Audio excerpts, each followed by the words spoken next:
It's Monday, February 12th, 2024.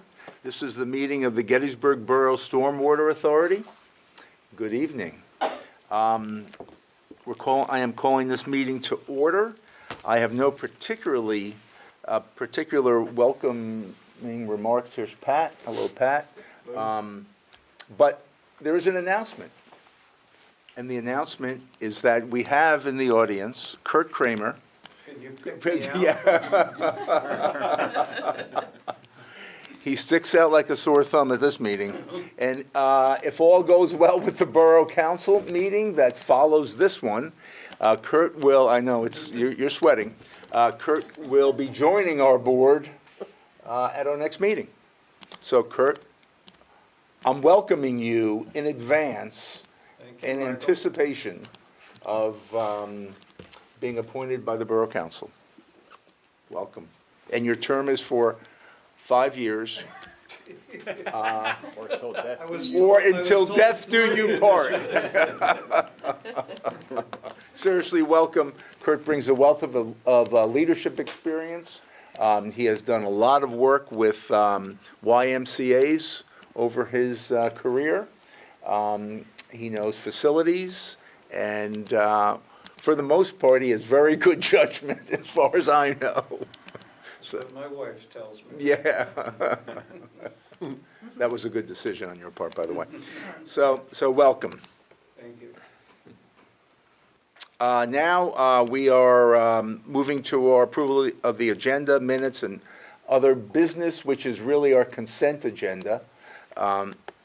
We vote on all of these together, as you will remember, and so we have a motion to approve the agenda as presented, a motion to approve all bills and payrolls as presented, and a motion to approve the January 8th meeting minutes, and the January 8th business meeting minutes, right, and organizational meeting minutes. Karen, thank you for putting both of them there. Any questions? Comments? I will entertain a motion to approve these all in one motion. Consent. So moved. Thanks, John. Second? Second. Thanks, Charles. All in favor, please indicate by saying aye. Aye. Any opposition, same sign. Not hearing any, that passes. Public comment. It's time for public comment. Since you're the only public here. Speak against the nomination of the new. Excuse me? Let's turn now to financial updates, please. Charles Gable. Yes, so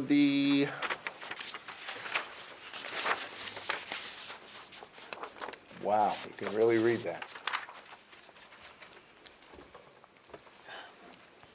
It's clear. Yes, it is. As it should be.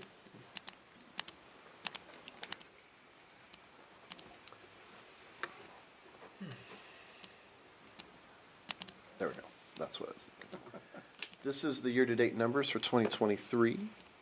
Go straight to the bottom line, because that's of the greatest interest. You'll see the authority generated just over $533,000 in fiscal year 2023, and that is January through December for the authority, even though our billing cycles are July to July.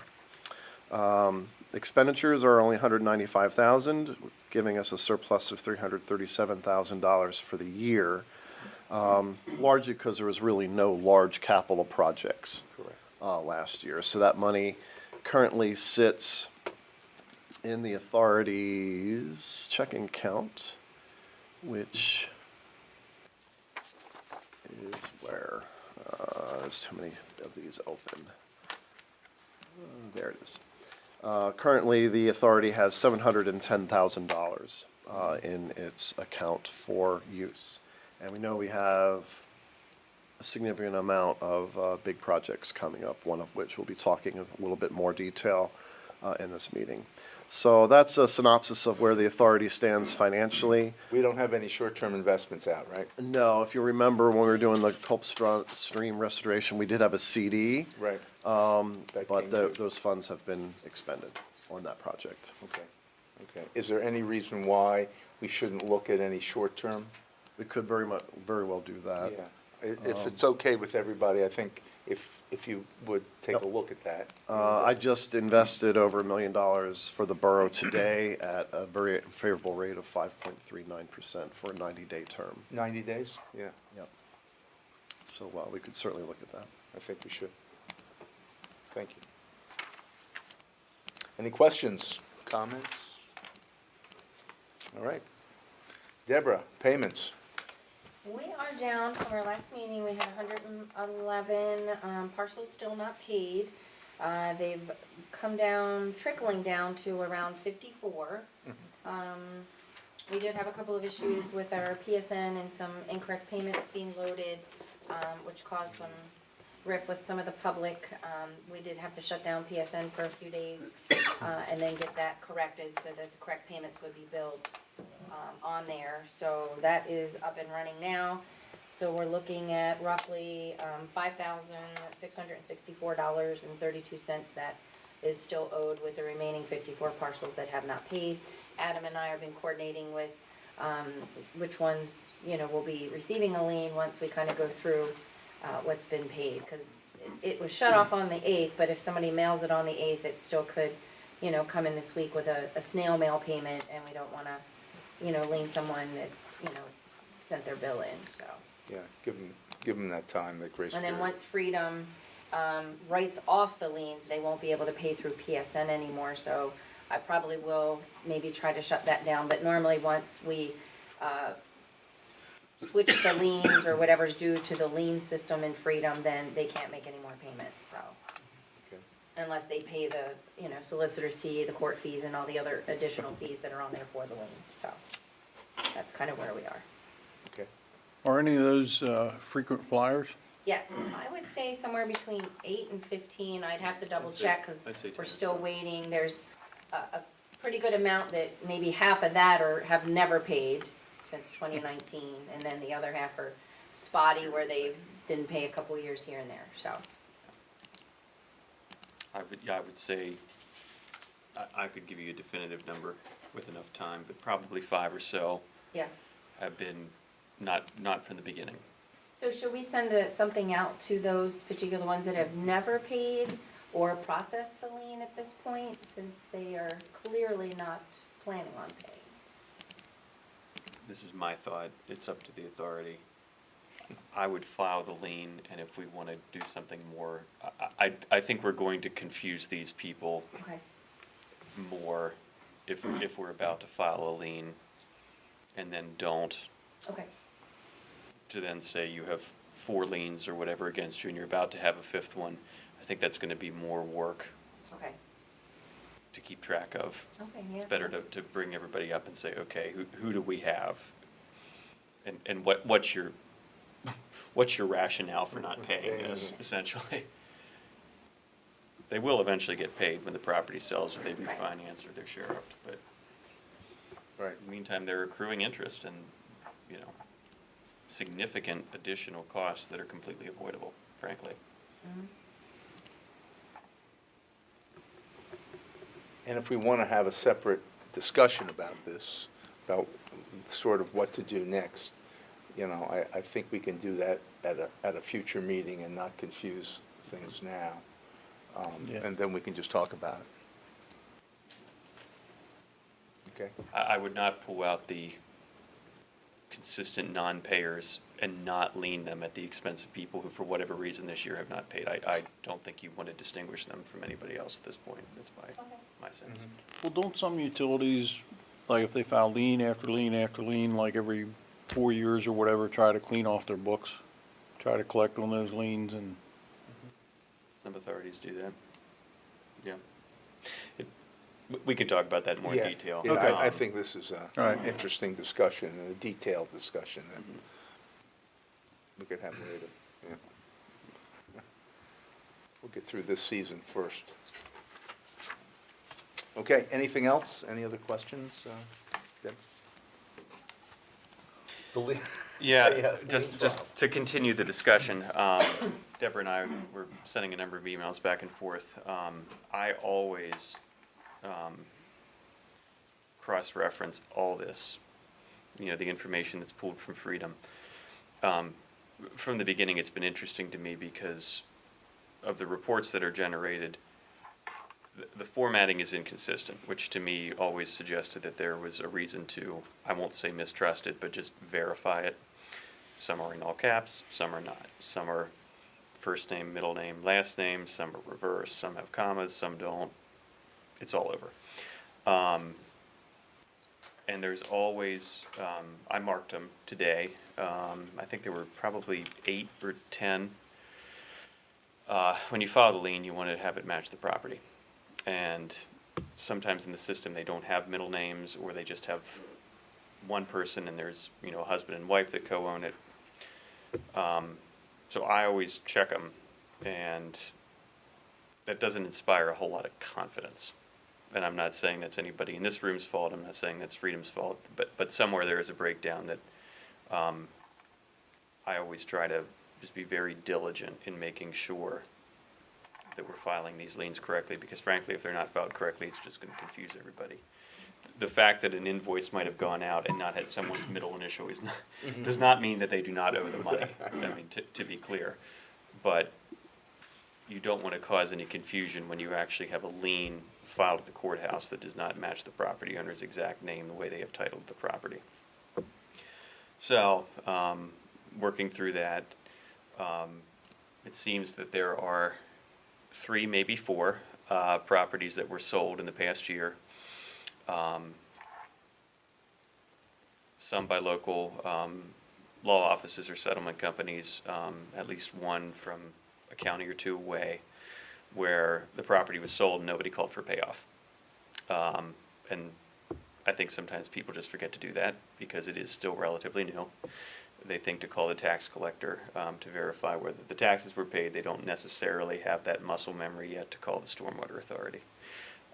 So for those, once we're sure that they truly did not pay, I'm going to reach out to those settlement companies and law offices and say, you know, it's my understanding that you, well, I know you conducted a settlement, here's the deed, and it's my understanding you didn't pay it, or your client didn't pay it, can you confirm?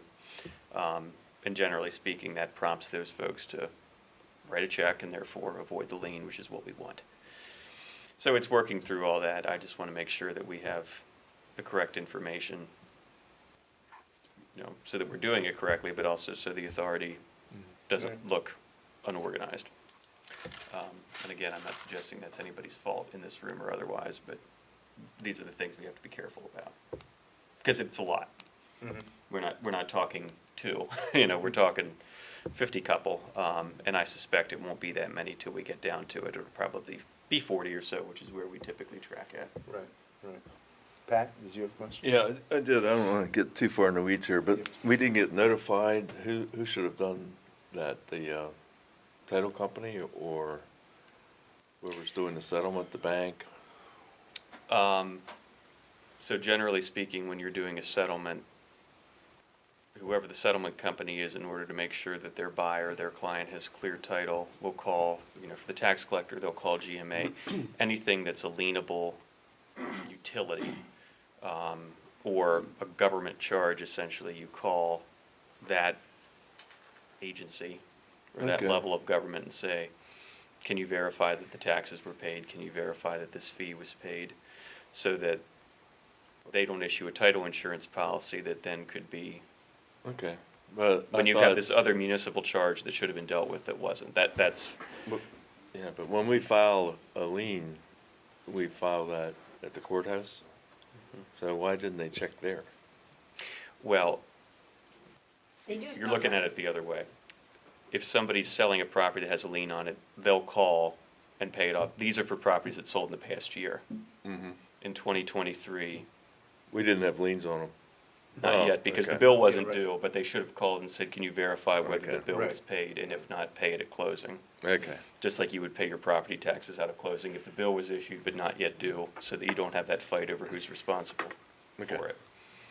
And it's just, like I said, 3, maybe 4, that didn't recall to do that, which really isn't Okay. that bad. When you Wasn't think, Take a lot of calls. then. wasn't a lien then, it was an Usually unpaid it is. bill. right, Okay. the bill had been issued, it was not yet due. The settlement company generally calls, and they should call, but it appears that some of them just forgot, or maybe that wasn't their role, maybe they just prepared a deed, didn't actually host a settlement, that Or could be too. if So it- I always reach out and say, you know, do you want to pay this? Would you like us to go ahead and file this lien? Just as a courtesy, I tell them, you know, you may be getting a call.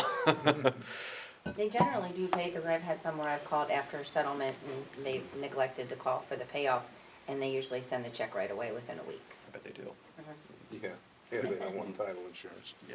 on their backs. Okay. So Any- we'll see, but I'm hoping that we can get these filed. I'd like to do it this month. Not that I don't want to rush a lien if we can avoid it, but Oh, yeah, that's right. at a certain point, I mean, they were mailed in July, they were due at the end of the year. They got a certified and first-class letter in January saying pay in 30 days. It just becomes frankly more difficult to keep track of this. Right. If we kind of do this in slow rolling waves. So, Okay. All righty. Any other questions? Nothing? Okay. Chad, your show from now till the end, just about. So the next item on the agenda is the Bream Alley. As you know, we have a retaining wall that we need to replace. Permitting is in hand. Did speak to the property owner there that we need to get an easement from, so we're in the process of getting that. I don't really have a whole lot more to update you guys on tonight. That's gonna get bid with GMA's project sometime this summer, we're assuming. They wanna be under construction by the end of this year, so that still remains a By the plan. way, that's not Bream Alley. We don't have pictures of Bream? No, that's No. not Bream Alley, No. but that is another topic that, Yeah, we'll maybe get we to can jump that. right into that one, Charles, if you wanna keep that up. So GMA doesn't have a date that they're going to bid yet? No, not exact date. I think they're still working through some permitting they submitted, I believe, to you for HOPs. Not yet, they haven't. Okay. Still working on some permitting things. They gotta get HOPs from the borough, among HOPs with the state. I think they have all of their DEP permits in place. Finalizing some easements and things like that, so I think they're getting close. But I don't know that I haven't heard a date, just mid-year, and they definitely wanna be under construction by the end of the year. That's what I know. Bream Alley is gonna be toward the end of that project. Yes, I would assume so. If that project starts down on Water Street, so Right. typically they start down and work their way up. Now, they don't have to, we can't govern that per se, but I would assume that Bream Alley won't be until next year. So the expense to the authority for replacement of that wall won't be till next year, if I had to guess. So I'll continue to keep that on your agenda here, just to get you an update, but it's just gonna be kind of slow playing it here until it's bid. But, so Charles put up some pictures of the retaining wall. So Bream Alley is one of the channel walls that we look at, and on a biannual basis, we take a look at some of the worst pieces of this, and he has some pictures up here of some of the areas that we're monitoring. The last monitoring report that I just got on Friday from our structural engineer was not great. Nothing that we didn't already know, but he's saying that there are some areas where it is starting to, the walls are rotating, the rocks are falling out. There's other places in our wall system that we kind of know that are failing. Pieces that are past just being able to do maintenance to. So these are walls that are gonna have a significant construction cost when it goes to replacement. Now, some of these sections, he's thinking that we can maybe just remove a little bit of the top just to buy some time, put something in there like rock or something like that if it does get to the point where it looks like it's gonna fail. So that is something that we have kind of in our back pocket. But the real important thing about this is it's time to start looking towards what are we gonna do about these things, because they are an imminent failure.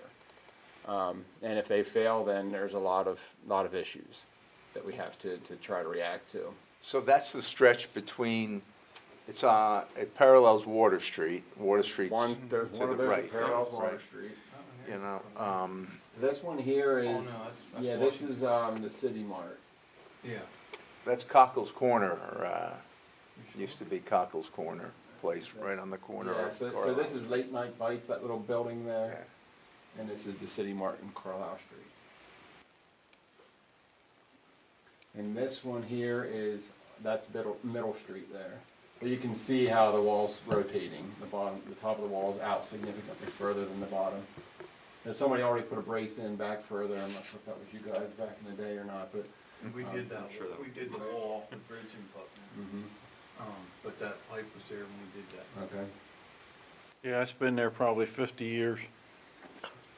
That's even before my time. Gotcha. So these are just two examples of about half a dozen places that we check that are on our high priority that we check biannually to see if they've been rotating, and we have been seeing signs of significant rotation in a couple of these stretches. I have a question, Chad. Looking at Middle Street there, that iron, whatever going across there, is that a brace or is that a pipe? That's a brace, yeah, that's what John and I were just talking about, that he's saying You're it's talking best. underneath the bridge itself? No, that's a You're pipe talking- under the bridge. We're talking the uh, one up right top, there, Yeah. the one that looks like it's Yeah, ready that's to a buckle. brace. one that's bent. That's Yeah, brace. this right here, the brace itself is bending.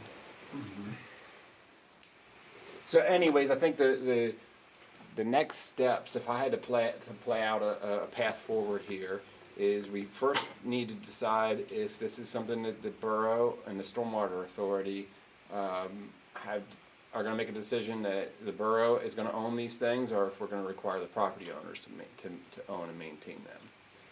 So I think that's the first step.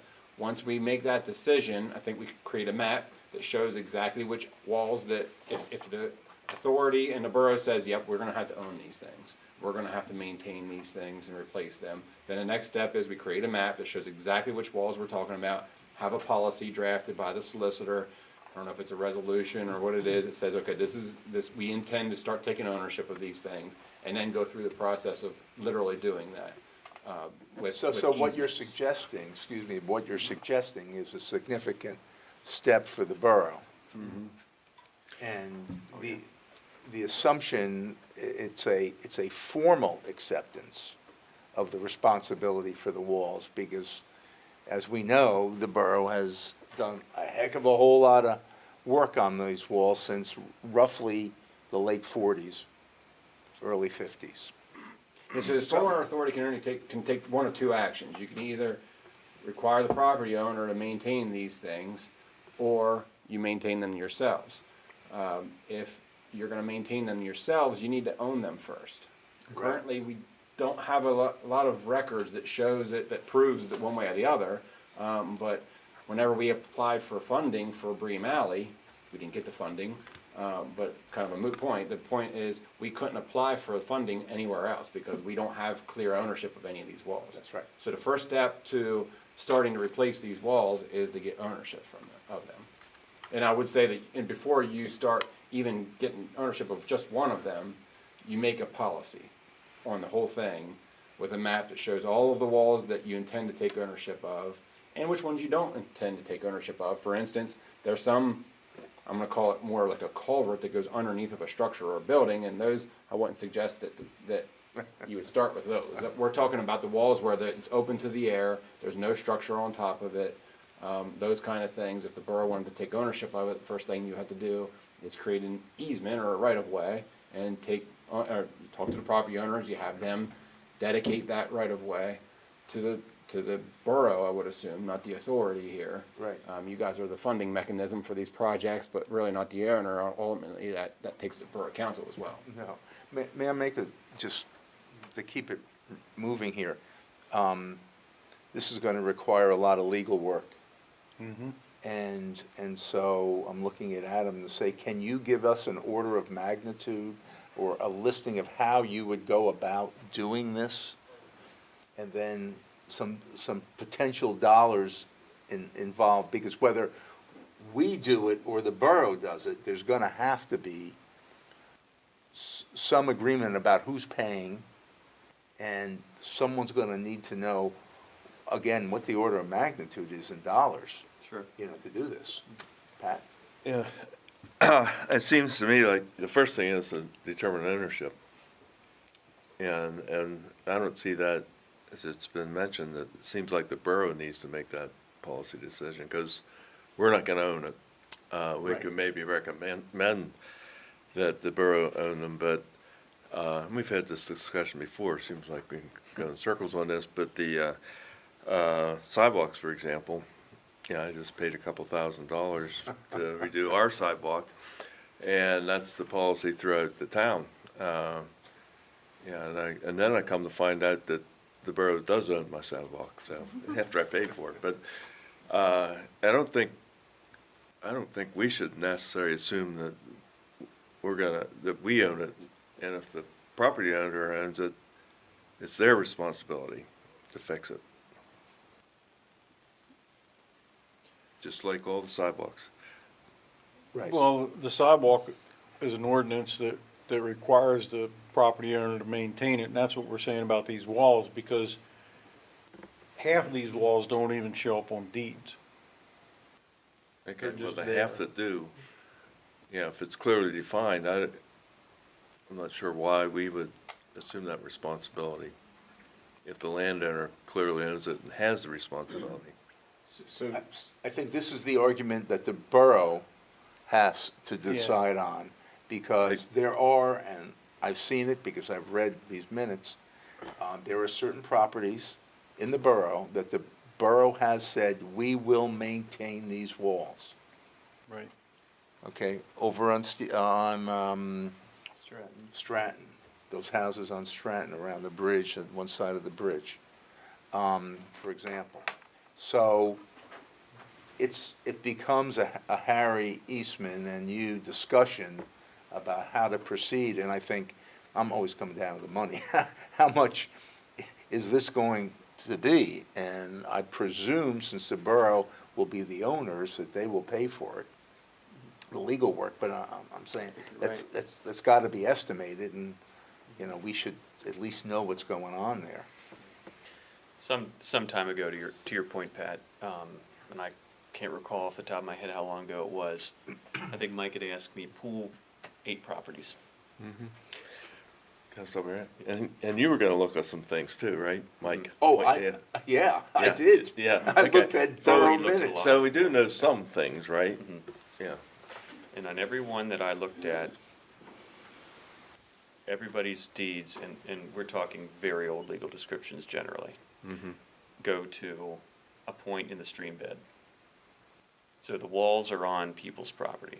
I don't recall seeing any of those deeds. Now, I'm not gonna say that I looked at every single one. We're talking a lot of properties, that front on these various channels and streams. But of the select random few that we pulled, none of them said that the line stopped at their side of the wall. So the walls in every one that we randomly looked at are on people's properties. That doesn't mean it's the case universally, but generally speaking, it's like these people owned the center of a stream, and then at some point the wall appeared. Who built it? And Land. it gets cloudy because I can, and I copied minutes, where you have minutes in the 30s. Certain property owners said, so-and-so, once came to the Borough Council, said, I want to build a wall. My property's flooding. Right, okay, and they said, great, you bring us the plans, we approve it, and then after it's built, we approve it. And that was done, And the property owner paid for it. and the property owner paid for it. That's where I am. I mean, it seems like we're looking to assume this responsibility where I'm not sure why, where the precedent, my very limited knowledge is that the property owner, I mean, there's a case over in Harrisburg where some auto dealership slipped into you've moved Under that? the bridge? Yeah, under the bridge. Under the bridge. Yeah, And, parking and, garage on top but collapsed. the city didn't do anything, the landowner had to do it all, and that just seems to be, the precedent. Well, I think it was in the 60s when the federal government gave out what they used to call Title III money. The borough went through and built walls where walls didn't exist, repaired walls and everything else. Then, of course, federal government and Title III money came to an end, and so did those projects. But then, from that point on, whenever there was a wall problem, the borough just kind of inherited it, and we fixed them.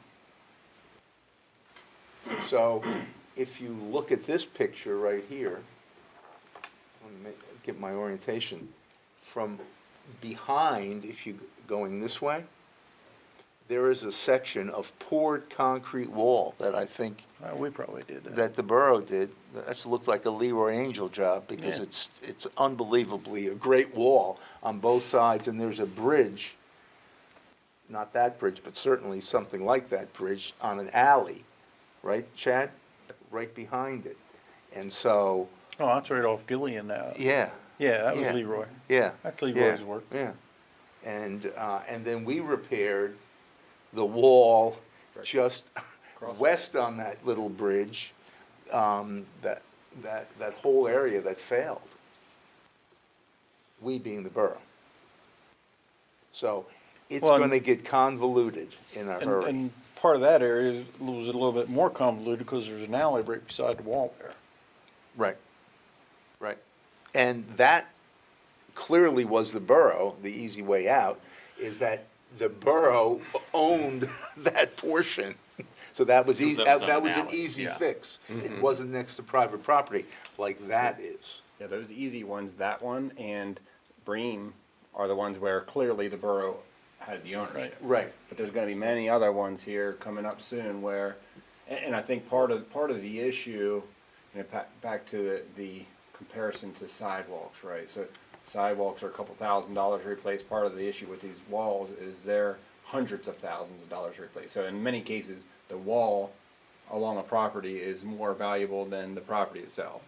Right. And it's not realistic sometimes that a property owner would ever replace these things. So then essentially the decision would be that you're waiting till it to fall in, at what point we would have to go in and dig it out. We can't just let it clog the stream, right. because it would cause a significant amount of flooding if you just let it clog the stream. And a lot of these are gonna be hell to get to. Because there's no way to get any equipment in. And DEP does not smile upon you when you put equipment in the stream. We need permits for a lot of course, but yeah, it just seems to me like if our sample showed that for the most part, the landowner owns to the middle of the stream, which in my very limited experience is valid. The complication usually is the stream moves, but not in this case, such a We hope not. case in concrete, but the, Yeah. yeah, I don't see us charging off to do this work until you get the ownership. And then if we decide to do it for the greater good, that seems to be a, Well, the borough will Borough decide. issue. Oh, It is. absolutely. Yeah, I Yeah. mean, I think it's a borough, we talk like we own this, but we don't. no. It's clearly a borough issue, and what I'm saying is, I guess the short version is, Adam, you need to talk to Harry, just tell him this is coming. And then Charles, I don't know where this is on the Borough Council agenda, because I know it, as I recall, when they talked about their 7 or 8 things that they want to do for this year. This wasn't on it. This wasn't on it, and this is a big ticket item. Charles? Also, the financing, we have 700,000 in the bank, so that's not gonna be able to. Not even use for close. this. So then there would be grant Yeah. applications, and then we have had some trouble with grant applications. Yep. So what kind of time frame are you thinking? What can you, I know you can't predict when that's gonna be over the line, but. Yeah, unfortunately, my crystal ball is broken, I know. right, so I don't know, but there is, a couple of these, I believe, this one right here, where Jared's suggesting within the next year, we should go out there and at least remove some of the top of that wall, so it doesn't start, the weight of the wall starts to pull on the wall whenever it rotates a certain effect. So you can remove some of the top of the wall so that doesn't happen, it won't pull the piece of the wall where most of the storm events, just to buy some time, but that would be a real quick Band-Aid fix that, our public works crew could maybe, Yeah, something didn't we, like that. Well, here again, here's the part of the problem.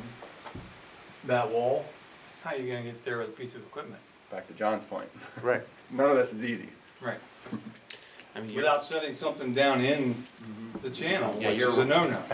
You get a permit for that, and then you'd have to, you probably, maybe you have to even rent a piece You of can get equipment. permits for that. Well- Trying to limit it, gets them all the time. For my public work Well, they crew to do do. that, you're gonna have to contract that out. But I thought we covered this, we've talked about all this before, and I thought one of the problems with getting grants is you have to prove ownership before the granting Yeah, agency even accept it, so. Exactly. It seems to me like the ownership and all that needs to be decided by the borough, so we gotta put it firmly on their plate, otherwise we're gonna talk about it again, come up with the same non-solution.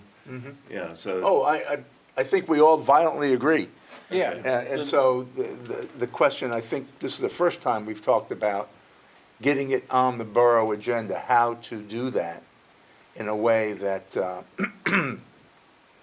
conveys how important this is, short-term and long-term. So Well, for the- I'm looking for For ideas. the last 30 years, the borough's been reactive to these walls.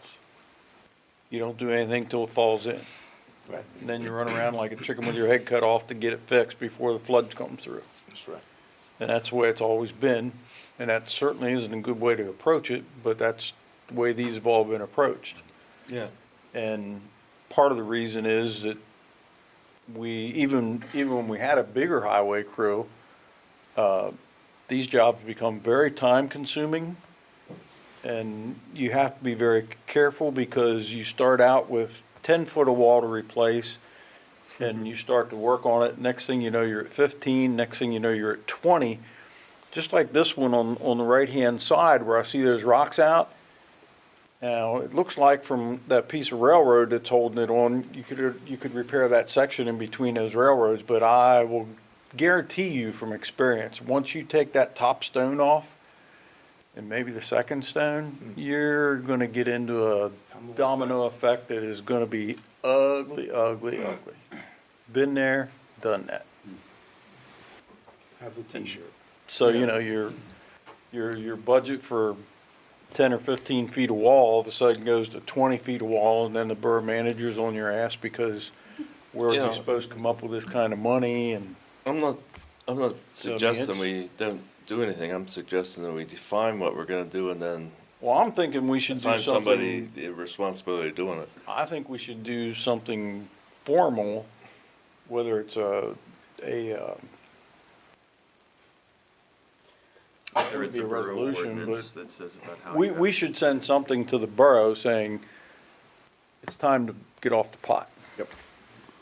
Well, yeah, and to do that, we need to have a recommendation recommendation, included right. in there somewhere, so Yeah, that's what we need a recommendation to send down to the borough. yeah, because I think that's our first step. I agree with you. Right. I think that's the Yep. first step from this board because there's nothing we can do about it. Yeah, and part of that recommendation is assigning them the responsibility of what to do with the ownership thing. Yeah. I mean, there's a whole thing, but it doesn't have to be complicated, yeah. No, I agree. I agree. I think we need to recommend to the Borough Council, that they need to clarify the ownership of the walls.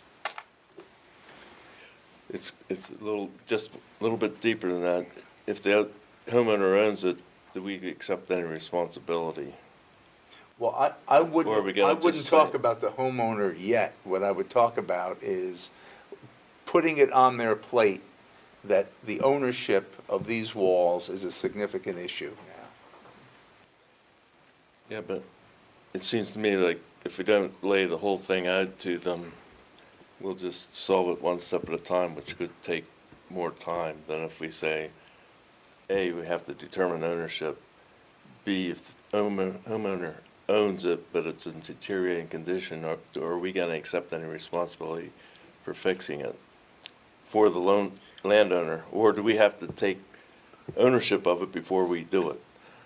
Well, we're getting into a lot of detail, and what just hit me is there a time that the Borough Council has a work session that we can have this discussion? Yeah, we can add it. And At the end of this those of month us who is- want to go to the works, tell them that, those of us who can make the work session will show up. You need to be there too, Em. And Chad, that the authority would like to come in and just talk about this. Then we could talk about the nitty-gritty detail with them. And said, because I can imagine a resolution or a recommendation just going on and on, because there are a lot of important issues here. Yeah, frankly, I try to keep it as nitty-gritty details, just get the concepts so we're all on the same page, and then we can work the details out from there. Exactly, but I would rather sit down with them face to face, like Yeah. we've done with people who have had problems with us, and just talk about it. And so we can ask each other questions. Yeah, we can put together like 2 or 3 slides, one with some pictures of a half a dozen different locations of where they're failing. Yes. An estimate, because we did some analysis on this, we know this thing's multi-millions, $4 or $5 million, and what we're talking about, and maybe a map that says, okay, here's where some of these walls are, a really 2,000-foot view type of a map, and just Right. kind of get the idea. Everybody pretty much knows that Stevens Run goes through the borough, so this isn't going to be news to anyone. Getty's Run, please get it right. Yeah, Gettysburg Run, right? But here it is. I see ownership as the big issue, also having to do with borough and individual, okay? And then financing. Those are the 2 big issues at 30,000 feet. Well, the other thing to be mindful of is, regardless of who's owning it, I mean, if the borough is touching this stuff, I mean, you're gonna need easements to get in there. You're gonna need all sorts of indemnity. I mean, because if you start moving things and people's yards collapse, or some of these buildings are right Right. on those walls, I find it amazing, truthfully, that seemingly no one has really ever asked this question before. I mean, we're talking dozens of Yeah. properties that front along these channel walls, and that no one has ever come to the borough and said, I'm considering buying this property. Who is responsible for that? Nobody talks about them. Yeah. When they collapse, nobody calls the borough and says, oh, your wall collapsed out here. It's like, we don't want to uncover that stone. Right. And then the borough finds it, and we go out and they say, oh, you're fixing the wall. And we say, well, we're attempting to. So, I mean, ownership, the people that have been around this for a long, long, long time, they don't want to broach this subject. Because I think half of them are afraid that they do own it. The emperor has no clothes, the walls have no rotation. It has to do on planning related to land development and decisions about land development that are close to these walls. Remember the Right. one recently? And I think the decision was not to do a particular development because the wall was fragile, if I remember that one correctly. Which one do you mean? Yeah. Smart choice. So what are the next steps? I'm looking at the administrator, I'm looking at Charles. Well, I can get it on the council's work session agenda for later this month, and we can start that conversation then. Can you let us all know what date that is and time? It's And, February 26th at 7.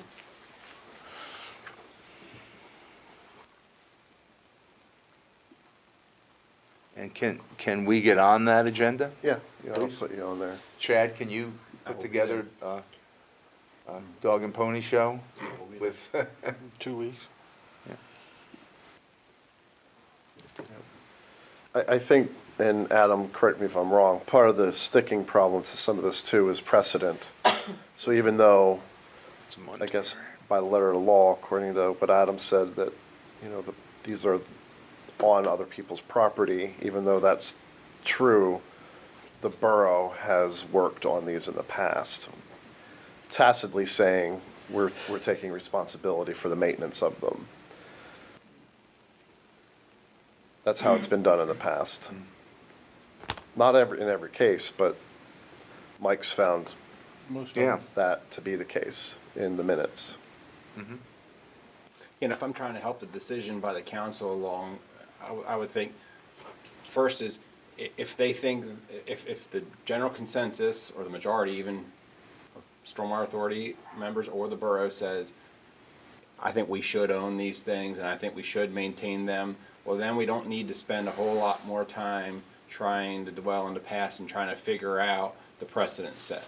We need to start heading down the path of Financing. taking ownership. But if they say, no, I don't think we should take ownership, I think we should head down those rabbit holes, then we gotta get into the legal, trying to go further into the research with trying to find an ownership. So I think the first decision is, should we take, do you guys want to take ownership of them or not? And know the answer to that. And if the answer is yes, we should, no matter what, we should be taking ownership of this, then it's a clear path. It's faster path. If you say, man, no, I really think the property owner should, then we gotta go back, then we gotta go down another path. Right, and I think there are two, I think that's right, there are two tracks.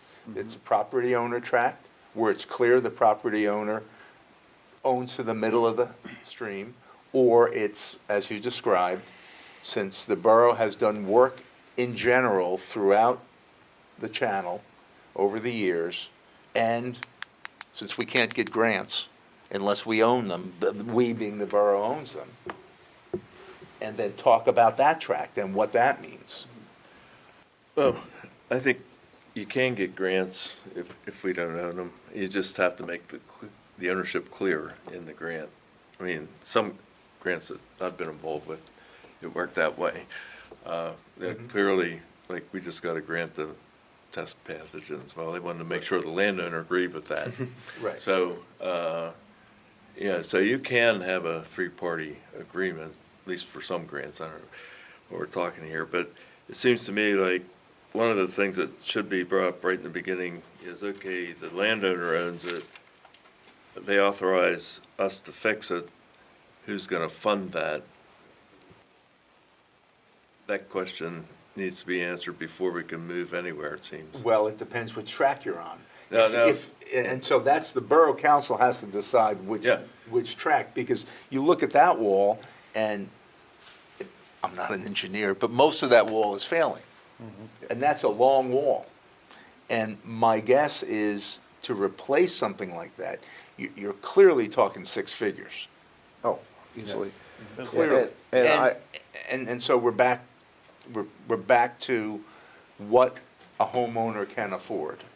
Right, yeah, so the question is, if the council makes a decision that these walls are responsible of the property owner, to Chad's point, when it fails, is it reasonable to ask a property owner to replace a wall that's valued at a greater value than their property? Right. And that's the discussion that Borough Council has to make. Right. And the other devil to that side is, when they fail, they have to be repaired. That's correct. That's right. We have It's not like we have a- federal mandates we need to It meet. becomes a public safety issue. Correct. It's not like a sidewalk where we know they're bad and they've been bad for 20 years and we pay the lawsuits when people trip and fall. This is a different This is a horse. different animal, that's right. And to Pat's point, I am hard pressed to find a grant for you to do work on private property. Well, I can get you some, Not gonna get a federal grant for it, I'll tell you that. well, this is, the Conservation District has grants, it's dirt roads and low volume. And low volume was expanded to include alleys and things like that. And I don't know if, Robbie, you have to be certified, to take part of it, but they're doing that every year, a couple of them. What's the dollar amounts for those grants? They're in the six-figure range. Yeah, they go in and, fix up dirt roads to keep them from eroding. That's how it started out, but Who's the They funding ran out source? of- Is this like a NIFWIF kind of thing? no, it's, I forget who Because we know our they get the money success with from. that. It's a state thing, I think. Yeah, there's It's a all dirt right. gravel road program that goes through Deb Yeah, Musselman. and, I'm not yeah, I sure think that we should be applies to looking here. at it Yeah. for some of our alley work anyhow. It's low-volume roads. But, yeah, there are ones out there that work on private property. Well, I think on the 26th, Pat, if you can be there, and let's talk this out, because it'll probably be an hour discussion. Because some people have no idea what this means. Most of the current borough council's not gonna, no offense, But they're not gonna know. they're not, this is under the radar, but it's pretty significant if it fails. They'll hear about it. Oh, yeah. Okay, I think we did a fair job on that one. Go ahead. The next, actually two items, A2 on your agenda and the new business A is about the Gettysburg Interloop project. So I'll just give you a quick update on the scope and the schedule.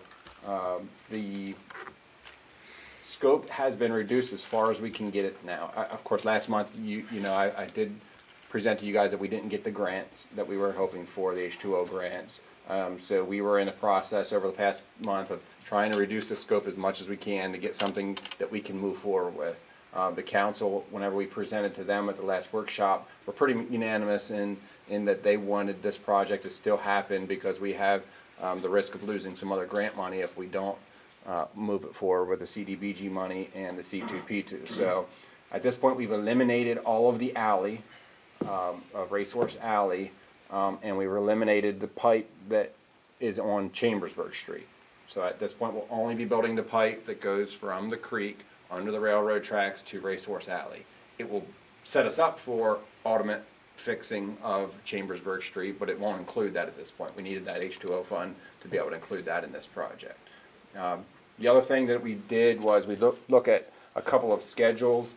As I'd mentioned, the CDBG money ends, or we need to spend that by May of next year, and that's going to be in the next item. Charles is going to give you an update on the policy briefing, but by May of next year, we need to have the CDBG money spent.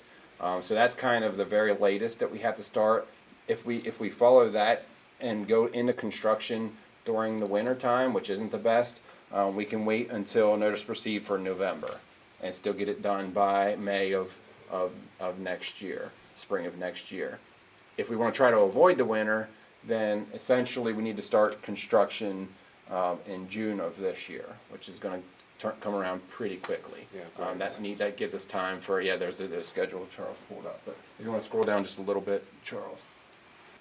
So here in this item is I'll keep going a little bit further. Here's the notice to proceed. June of this year is the earliest that we would have to go to, or we can't, that's the earliest we can go to construction at this point. And we can push it back as far as November, but then that's going to take us construction through the winter, which we prefer not to do. I mean, you can do curb and sidewalk pipe work during the winter, but of course, it's for obvious reasons, it's better not to do construction. Now, you've discussed this with the Borough Council. No, that's coming up after this meeting, so Okay, you're so- actually getting a preview Okay. on what's coming up again in an hour. We updated them at the workshop that we didn't get the grant. Right. And kind of the way that we left it with them at the workshop meeting was, do you still want to push forward here or forfeit the CDBG and the C2P2 money? And they said, no, we don't want to forfeit those funds. We want to push forward with it. That's kind of the takeaway that we got from that workshop. So now we're back saying, okay, we've gone back, did our homework, reduced the scope as much as we could, put together some schedules for how we can proceed forward here, and then that's where we stand currently with the financing for the project. So could you move it, Charles, to the top? So they're going to have to make a decision, them being the Borough Council, by the March meeting? At the March 11th meeting. Right. Right here, There it March is. March 11th. Yep. March 11th meeting, that's whenever I'll need authorization to advertise the project. So by then, they'll have to have a decision made on whether they want to fund the project. Or something in between, but between March and July. Exactly. If we want to try to go with that earlier schedule, it has to happen at the March meeting. That could get pushed back if we want to push back the construction into the winter. There's about a 4-month window Uh-huh. in Well, between you got 4 early and months late. from now to June, but, if we started after, if the project started after July, if it started in August, you'd still have pretty decent weather. And since you're only going from the stream up to, how long do you estimate that's gonna take? I mean, I know the railroad's gonna be the big deciding factor there because they're a pain to work with anyhow. Yeah, and then Charles, if you want to scroll back down the whole way to the bottom, we gave 2 different construction period. If we try to get started, like John's saying, with some good weather, we think we can get the project done in about 155 days. If we push back into the winter, then we're increasing that to 180 just to deal with the winter weather. Yeah. So that's kind of a ballpark of where we think we're gonna be. So if that project could start by August, we would be in a shorter schedule, provided we can get everything tied up with the railroad so that we can bore. Yep. And so, let's go to my favorite subject, the dollars. So, yeah, that's, if you'll let us just, we can, Keep that's the going. policy briefing summary. Yeah, I think we can go ahead and jump right into that, Charles, if you wanted to pull that Yeah. up. So I'm just, some of you might not be familiar with this, but council, people on council get these updates on any number of projects. They're called policy briefing summaries.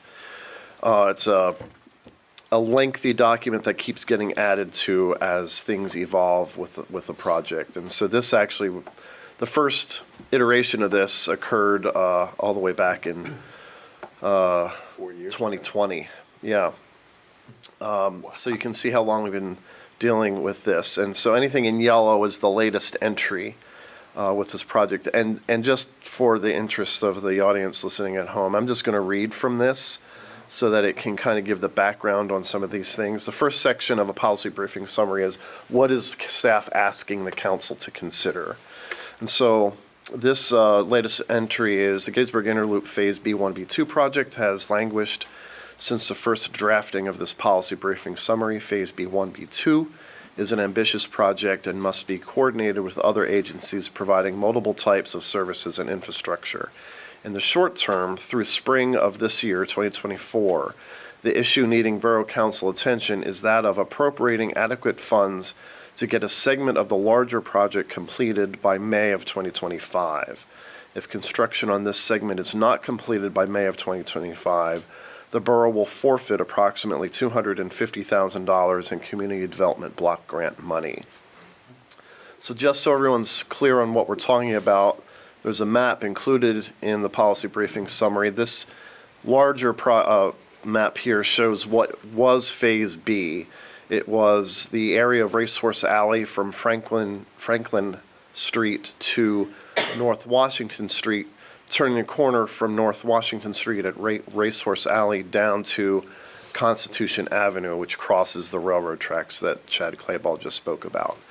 So this Phase B has been broken down into Phase B2A, which is now the Racehorse Alley segment, which we are not talking about right now. We're talking about Phase B2B, which is a segment on North Washington Street from Racehorse Alley to Constitution Avenue. Moving on, I'm going to pass over the funding section of this because that's where we get into the nitty-gritty. So let me just go back to down to the background on this. The background, it's important to note the revisions to this narrative from February 19th of 2020 noted above. The project has languished in multiple obstacles, both financial and logistical, over the past 4 years. Those financial challenges noted in the section above were exacerbated by logistical challenges with the coordination of the Gettysburg Municipal Authority's Interceptor project, as well as challenges with maintenance issues on Stevens Run. And then it just goes into what I just explained, that the B project is broken now down into 3 phases. B1 we're not even talking about because that's from Buford Avenue, Racehorse Alley to Franklin Street. And then B2A, which is Racehorse Alley, now B2B, which is North Washington Street. Okay, let's get into the money. So, wanted to show everyone, just for a more visual representation of the struggles the borough has been experiencing with grant money over the last 4 years. This is actually from the budget message that was just put on the borough's website for 2024. This is a listing of all the large grants that the borough has applied for since 2012 up until last year. And you can see there is a lot of grant activity in the years 2012 through, say, the early part of 2019. Where the borough applied for millions and millions of dollars worth of grant funding and were awarded millions and millions of dollars in grant funding. For some inexplicable reasons, we have our theories as to why. That's all but dried up for the borough since 2019. To note, last year, 2023, the borough applied for a RAISE grant. We applied for transportation alternatives grant for $500,000. A Greenways Trails grant for $250,000. ARPA funds to the county, H2O large and H2O small, all added up, better part of $12 million, and essentially the only thing that was awarded was the 902 recycling grant, which is a whole different other program that the borough is involved And with. NIFWIF wasn't even on there, was it? NIFWIF was not even on there. It is down here in some of the, here, Oh. in 2022, you see the NIFWIF right okay, here. there it is, Chesapeake yeah. Bay, Pennsylvania local government, 500,000. And as we know, the Stormwater Authority's applied for that for, I think it was 4 cycles, and That's each right. one was denied. So that's the frustration to the financing of these really large projects, which, because we keep applying for these and keep getting denied, this project keeps getting stalled. And now we're at a point where if we don't do something, the funds we do have secured for the project are going to be forfeited. So, what we've discovered, I'll just read this again. Since 2019, Borough has applied for multiple grants to fund construction on the Gettysburg Interloop. All the grants applied for, with all the grants applied for, only 2 in relatively small amounts have been awarded, that being C2P2 in the amount of $252,500 in 2021, and a Green Trails grant in the amount of $168,500 in 2022. All the borough's grant fund applications and awards since 2011 can be seen in the exhibit that I just showed you. Additionally, the borough has committed roughly $250,000 of its CDBG funds program years 2021 and 2022 toward this project. Both the C2P2 and CDBG grant monies have utilization timelines associated with them. If the borough does not use them by the end or by mid-2025, these funds are going to be forfeited. So, it's important to note that the Borough Stormwater Authority, GMA, and even Columbia Gas, we do a really good job of partnering on these projects. This is not the only project that's really big in nature where various agencies have collaborated together. And we don't envision this to be any different. We did mention within the last month an opportunity for infrastructure money, a loan program that's provided by the state of Pennsylvania called PennVest.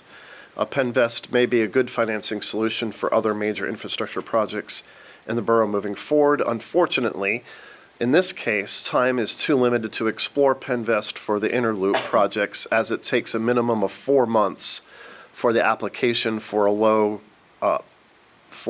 interest loan to process. There is not enough adequate time to do this PennVest with meeting the CDBG fund timeline. There's a whole little narrative here about what PennVest's vision is and what they do. They're a low interest loan opportunity for municipalities. And if I scroll down here, we can talk about how much is possible there. So essentially, the current rates are for a 1 to 5 year term, a rate of 1.743%, which is a really low interest rate. If you're doing a 6 to 20 year term, 2.179. There's no origination fees, no bond counsel is required, no minimum to borrow. However, projects need to be over $100,000. And then if you're doing it for a project that serves one municipality, you can borrow up to $11 million. Or if you're doing a cross-jurisdictional project, up to $20 million. The other nice thing about PennVest money is you can use it for local match. So if you do apply for a grant, most grants, you do have a local match requirement. You can use PennVest money as your local match.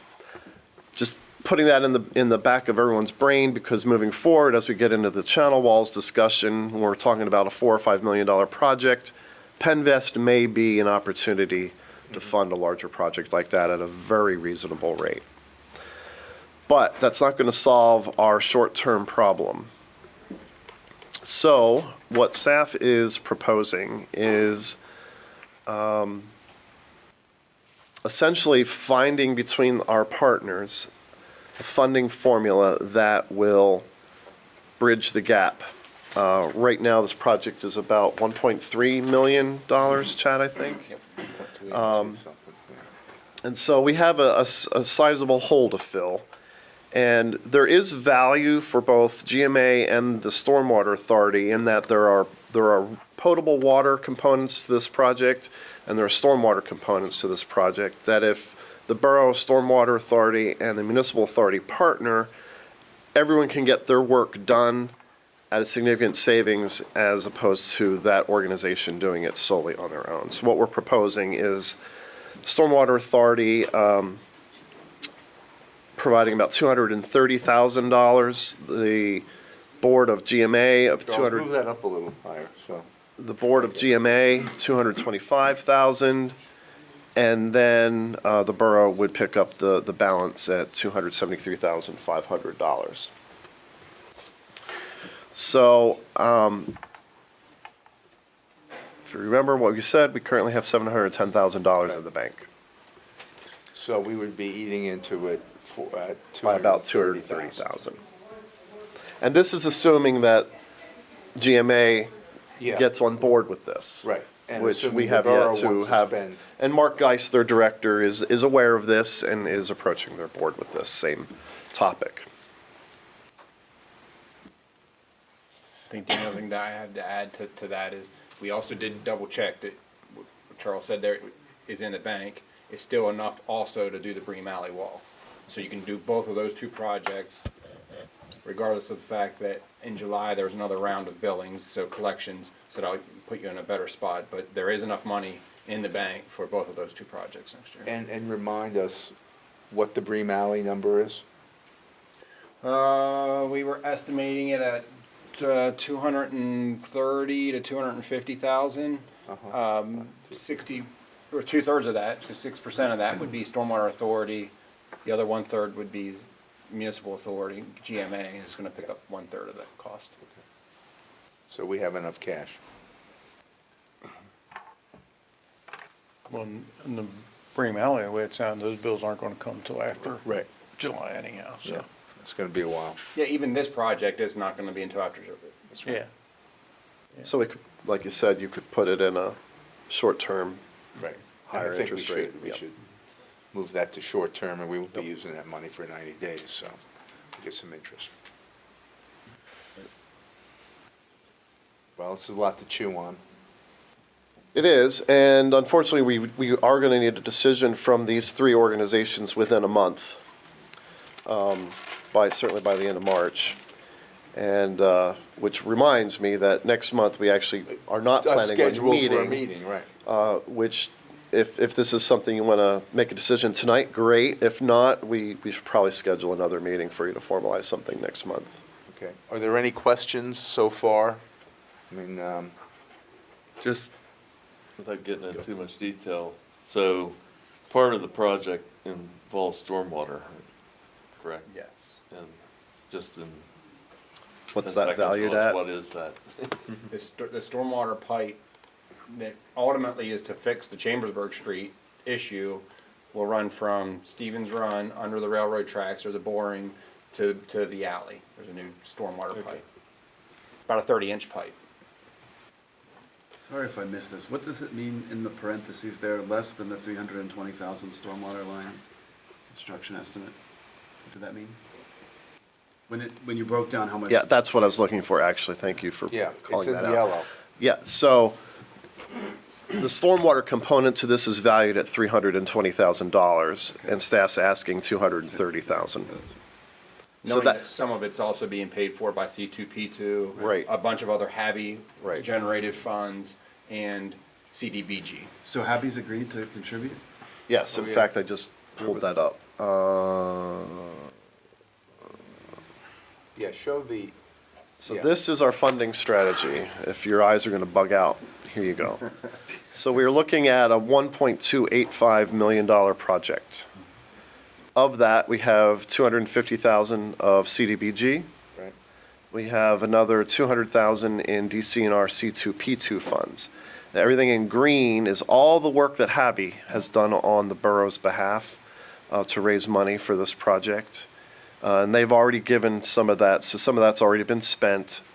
That's the yellow line.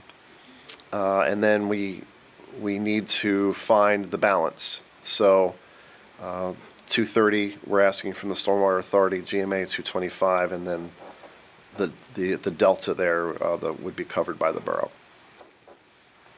Those are the three bottom lines. Well, it seems that, from my perspective, that we've leveraged this thing about as much as we can. We're getting economies of scale by working together with everybody. GMA and the boroughs entering into the fray as well with their reserves, if they agree to do this. Right.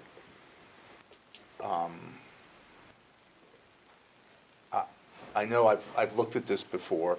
I don't see how it can get any better. In fact, it can get worse if the numbers go up. Oh, if we lose CDBG, it's going to get really worse for everybody in the borough. That would be cataclysmic for the borough to lose that direct entitlement benefit, which is what would be on the table if we give that money back. Mhm. You're looking to proceed, What's that?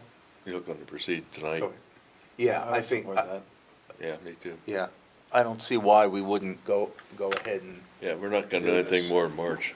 yeah, yeah, I agree. Okay, so I will entertain a motion, if everybody's okay with this right now, to commit $230,000 of Gettysburg Stormwater Authority reserves towards this project, assuming the numbers that are there now.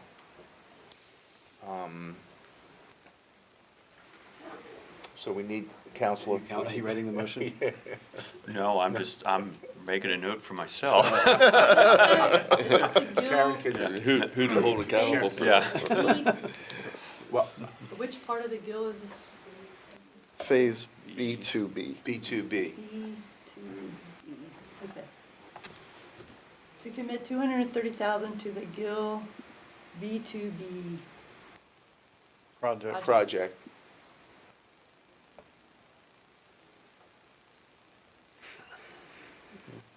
In concert with Gettysburg Municipal Authority and the borough.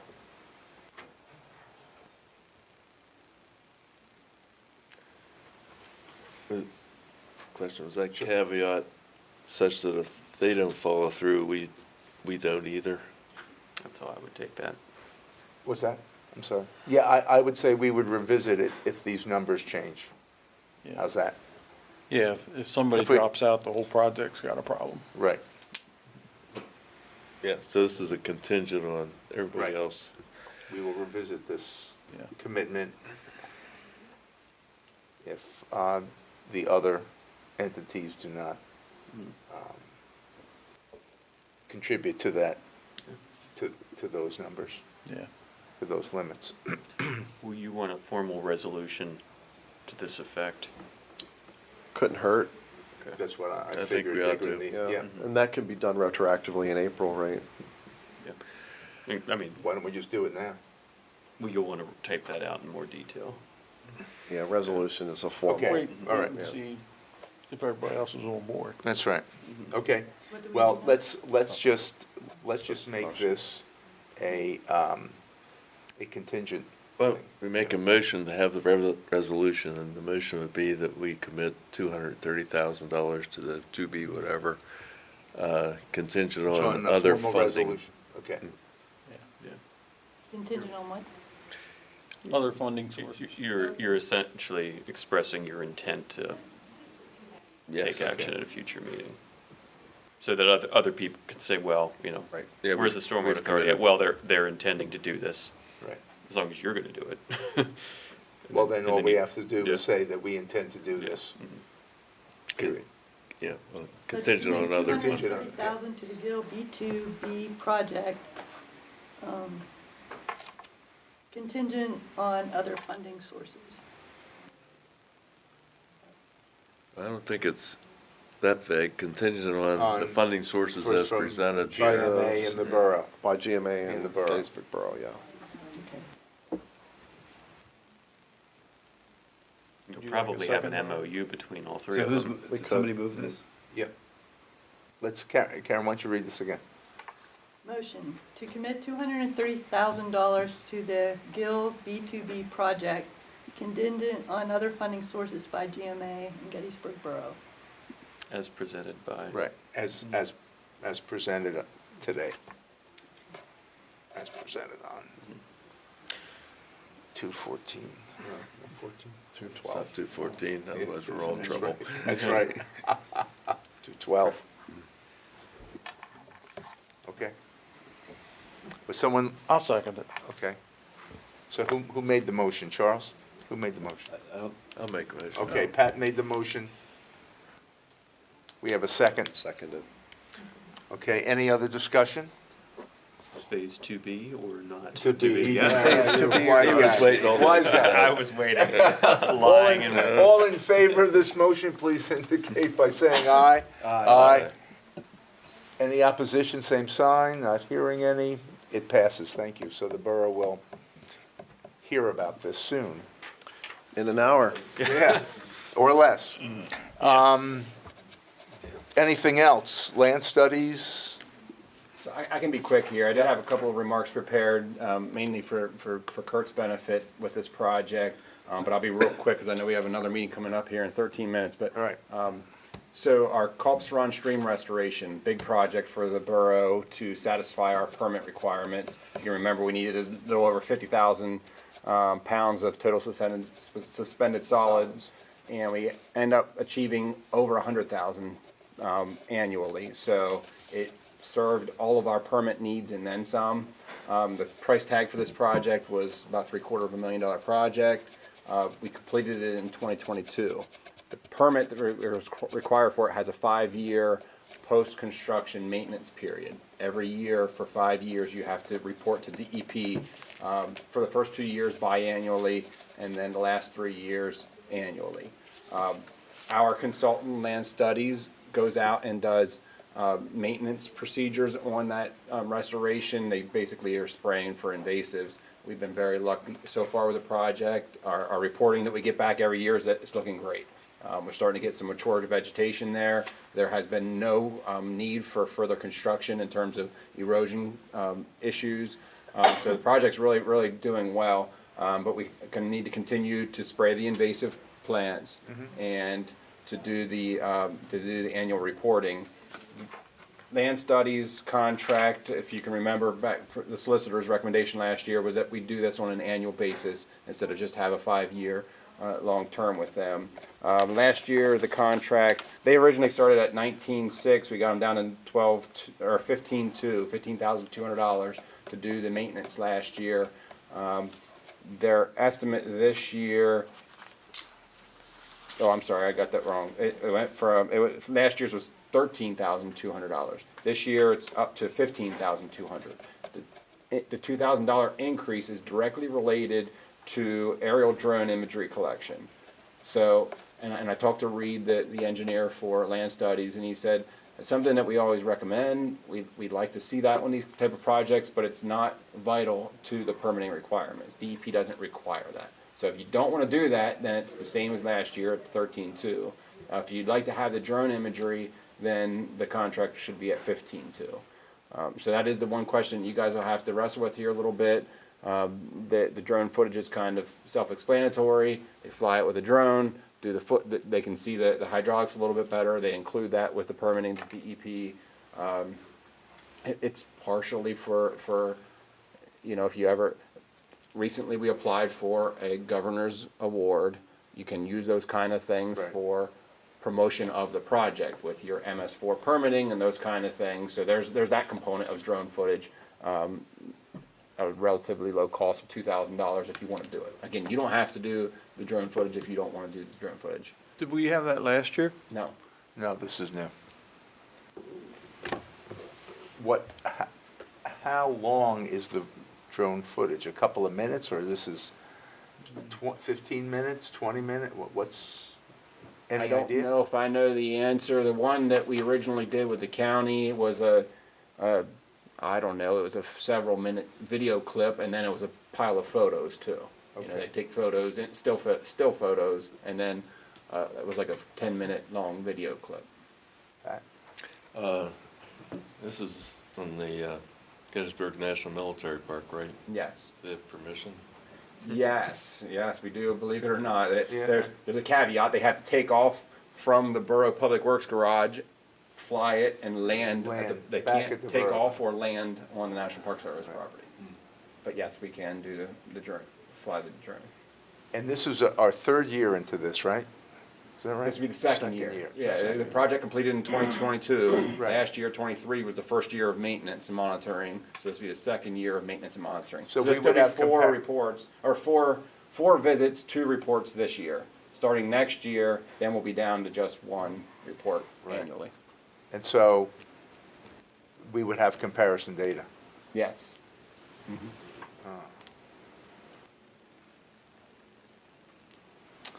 Any comments, suggestions here? I just think for the longevity of the project and how big it was, that this is probably good data to have on file. Yeah, I like the idea that we would have comparison data. I'm not saying do it every year, maybe next year we skip. Skip it, yeah. It might provide, rationale for extending beyond the 5-year period, if you can show that it hasn't deteriorated or maybe even improved. Good point. So what I'm hearing consensus is we'll go with the little more expensive contract and do the drone footage, because it does add some value for us. And John's right, I mean, we can take a look at it next year and say, well, we don't need it, or continue it. So if I can help you with a motion, it would be a motion to, you ready, Karen? To approve the Culps Run yearly maintenance and monitoring contract with Land Studies, At the rate of rate of $15,000. $15,200. Correct. I got Say it again. on tape. I got it on You got it on tape. tape? Okay. Okay, I'll move that. okay, Charles, second? Second. Okay, thank you. All in favor indicate by saying aye. Aye. Any opposition? Same sign, not hearing any. It passes, thank you. Any other questions about that? About anything? We're at the public comment phase. The public is here, and the Borough Council's over there, too. Not hearing any, I'll take a motion to adjourn. So moved. Thank you. Second. Thanks, John. All in favor indicate by saying aye. Aye. Aye. This motion, this meeting is open. Thank you.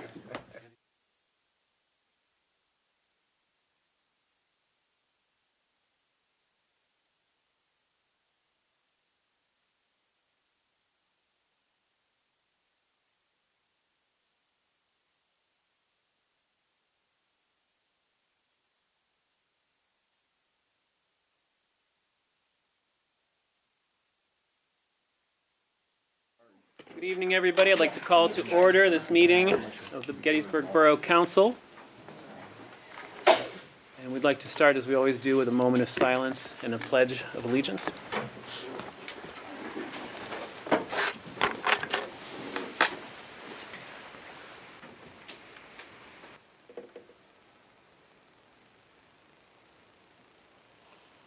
Pledge.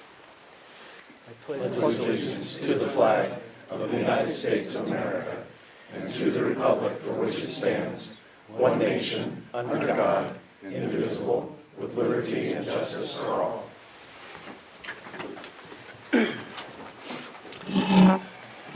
All right, thank you. Good evening, everybody.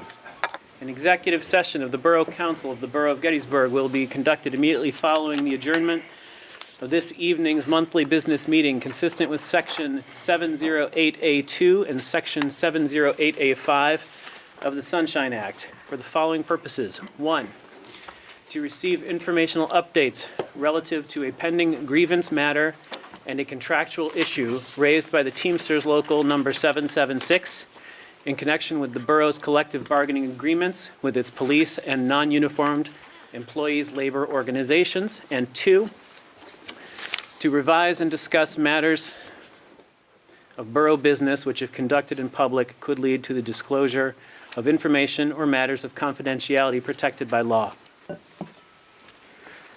All right, that takes us to tonight's agenda. I would take a motion to approve the agenda as presented, please. So moved. Is there a second? Second. We have a motion and a second. Is there any discussion? All those in favor, please say aye. Aye. All those opposed? Motion carries.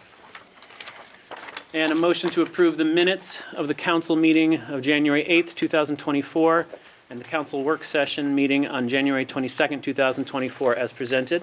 So moved. Is there a second? Second. Does anybody have any corrections or omissions they would like to mention? Not seeing any. All those in favor, please say aye. Aye. Any opposed? Motion carries. That takes us to public comment. The first session of public comment is restricted to items on tonight's agenda. Please limit yourself to 5 minutes. Please use the podium. Please state your address of residence. Any public comment? Anything on the agenda? Okay.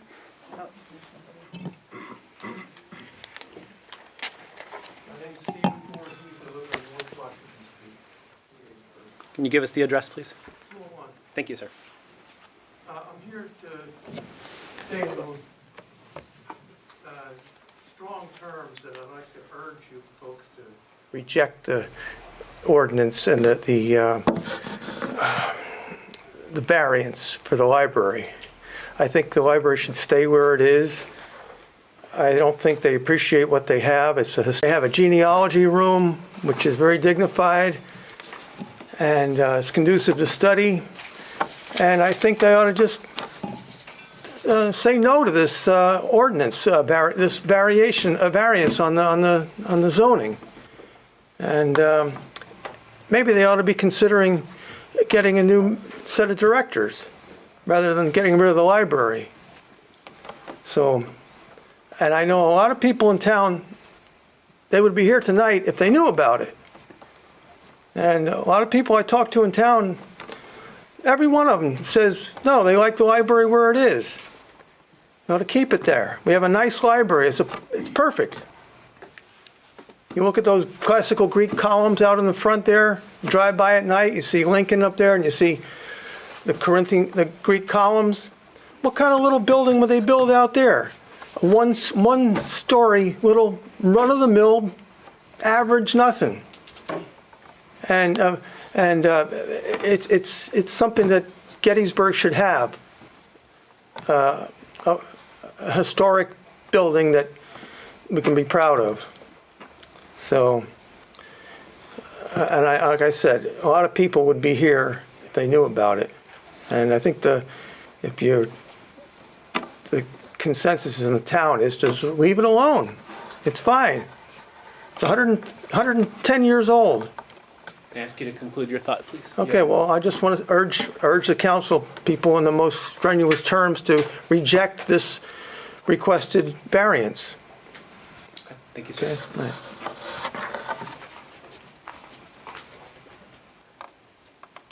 Is there any other public comment at this time?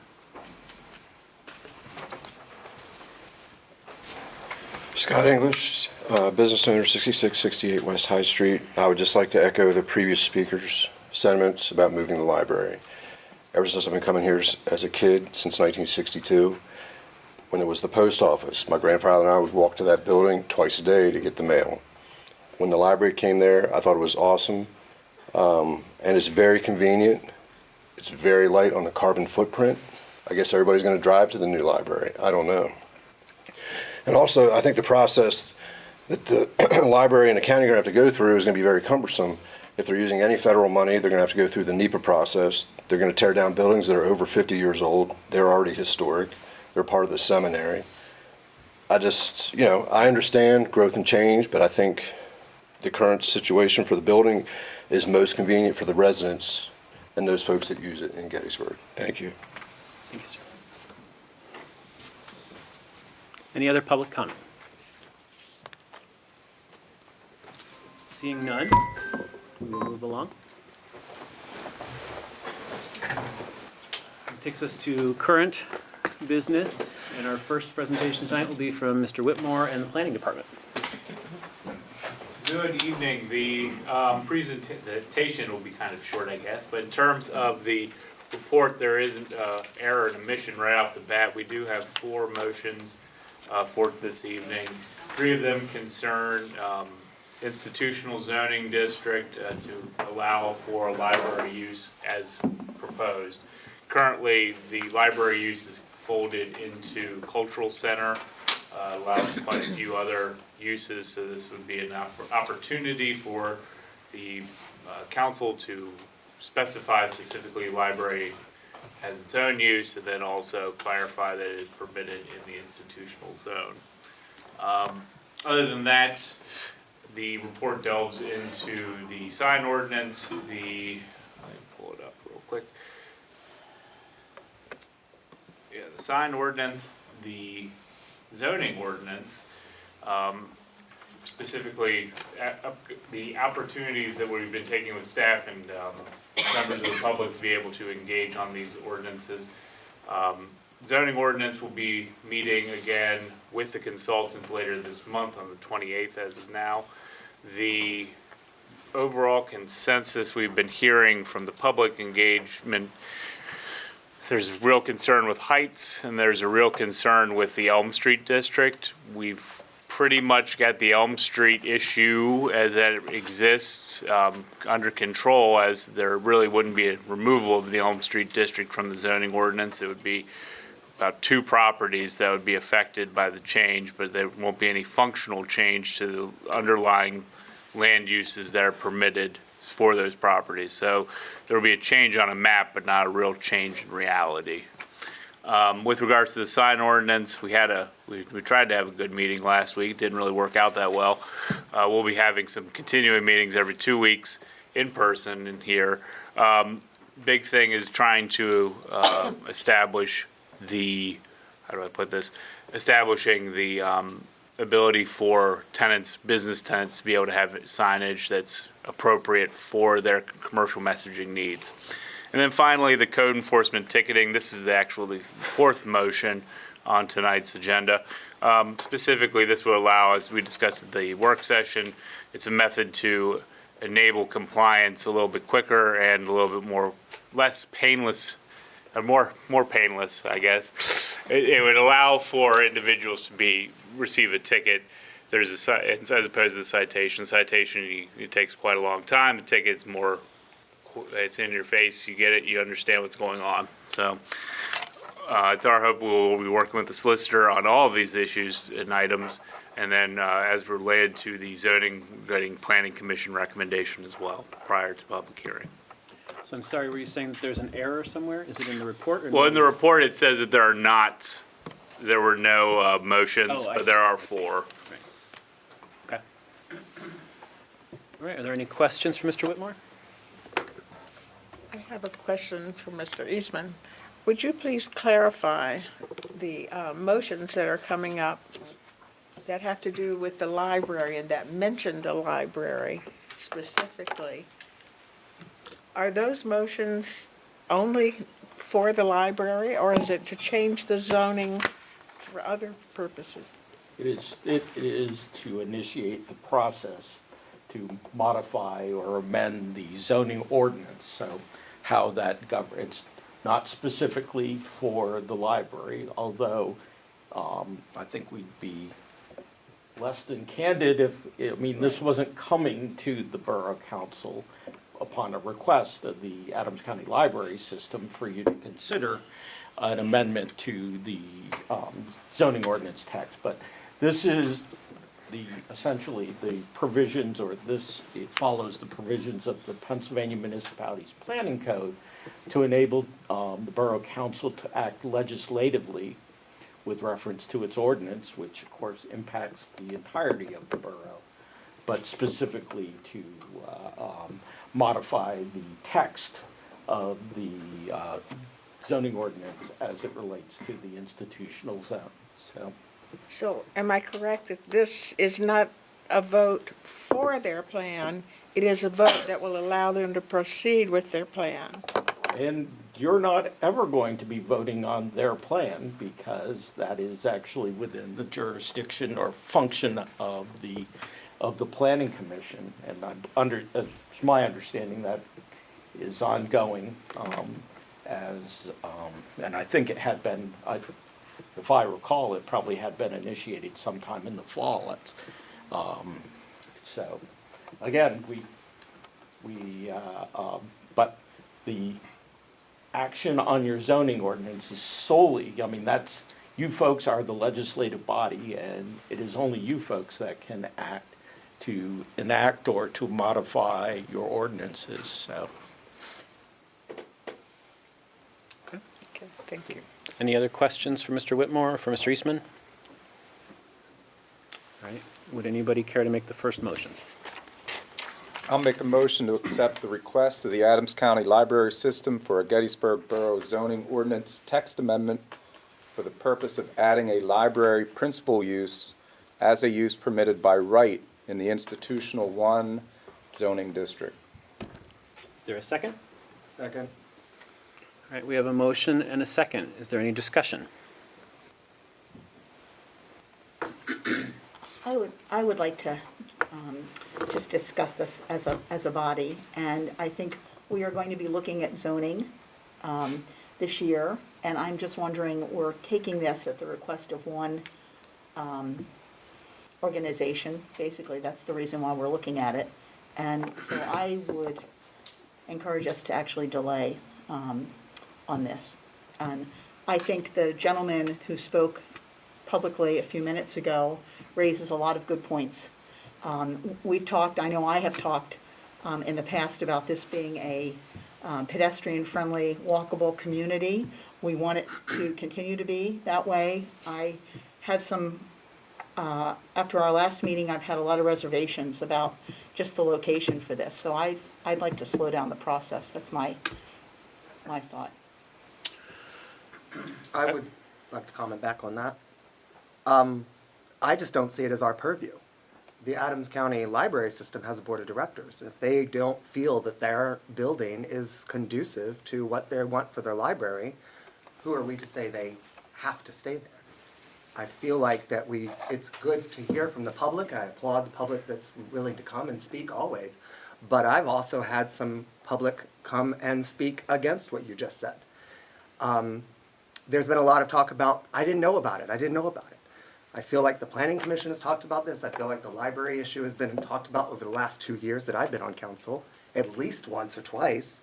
I feel like it's been in the Gettysburg Times at least once or twice over the last 2 years. If you are not able to get internet at your home, the library does have internet available, and the Planning Commission agendas and these Borough Council meeting agendas, workshop agendas, and business meeting agendas are available on the website. If you're having struggles at the Adams County Library, at the downtown Gettysburg branch of that library with internet, that's one of the very reasons why they need to leave that building. That's my voice on the matter. I do not think we should delay, but I would like to hear from the rest of the council as well. I think the Adams County Library had a survey and did their due diligence to ask the community about the needs, and I think if we delay it, it's going to really hurt them in their process of moving to where they want to move, and I think they are looking outside of the borough. And I don't want that. I talked to someone who serves on the library board, and they don't have another option other than this option at the seminary right now, so. I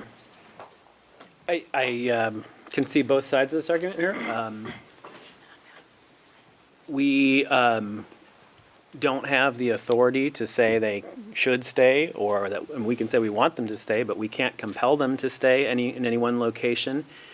The library system functions at the county level. It is not a municipal service. I think if these three motions go forward, what we are doing is simply codifying a use that is already being demonstrated in the institutional zone. The seminary has a library. Gettysburg College has a library, which is, I believe, public. And the Gettysburg Area School District has 2 libraries, all within Gettysburg's institutional zones. Just putting that out there. And I speak for myself, but I would hope that, I'm pretty certain that the entire council agrees, we would love for the library to stay within the borough somehow. But I know that their current building, as beautiful as it is, I'm not arguing that point, has a lot of problems for them. Internet being one of them.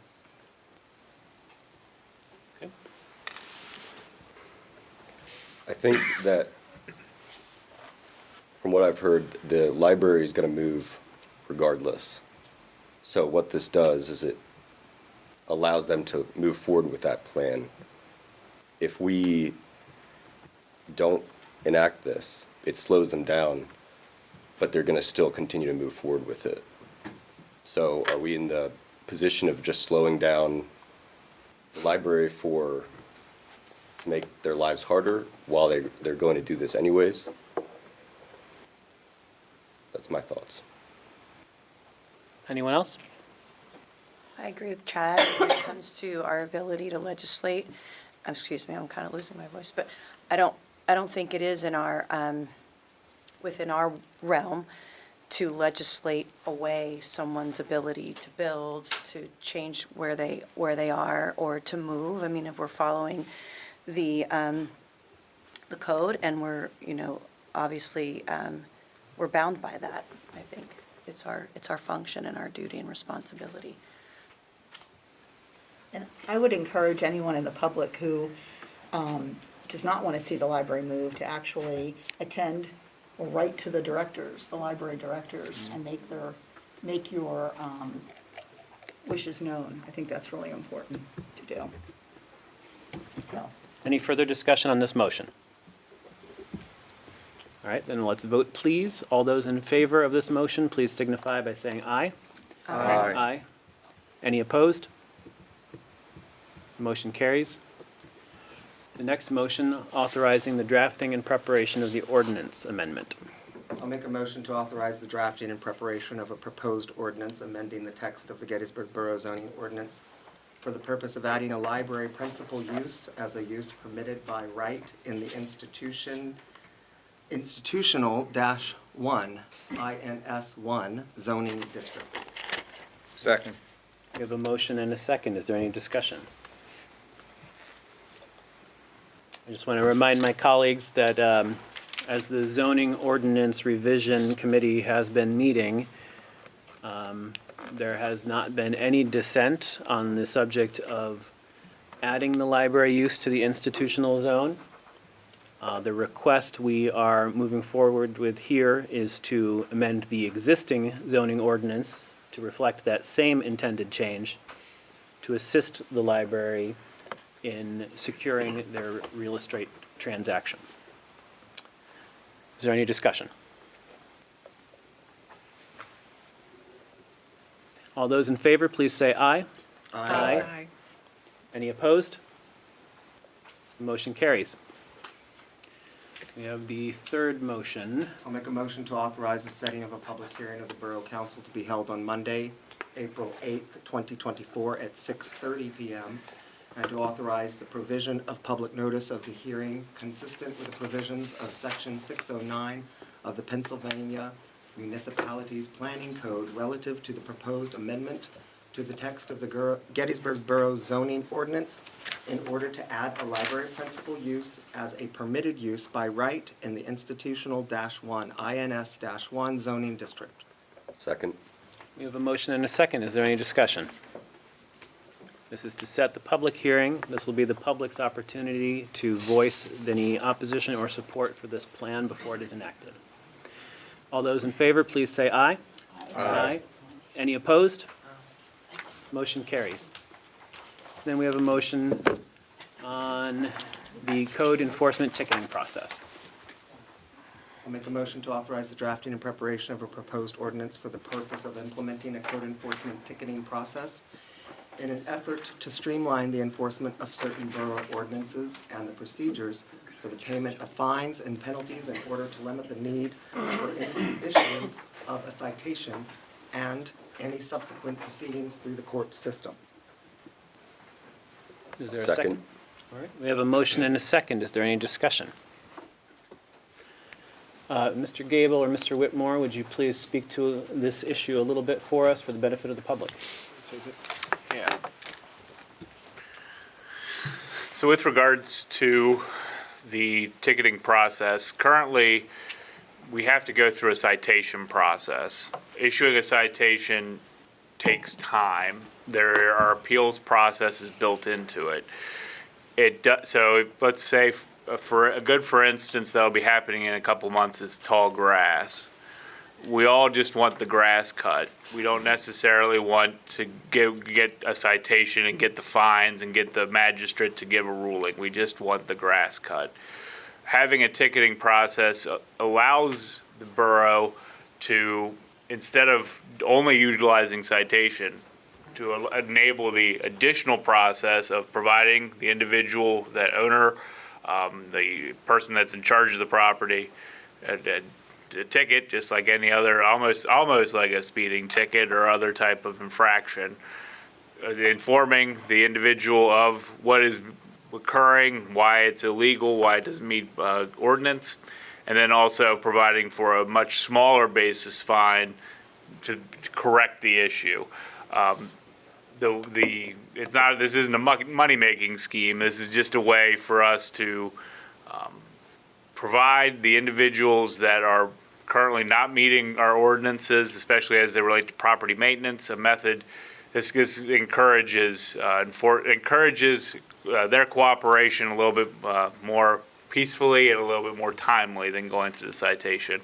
If they don't want to fix the problems, then we would still go through the citation process, and that would be something, utilizing the tickets, we'd be able to provide that information to the magistrate to make an even fuller case. So we have recommended this as a method to enable better customer service on our end by providing the community with ordinances that are being followed and corrections being made in a timely manner. Any questions? It's really streamlining it is what you're describing. Yes. Yeah. And did I understand that it's also cost saving?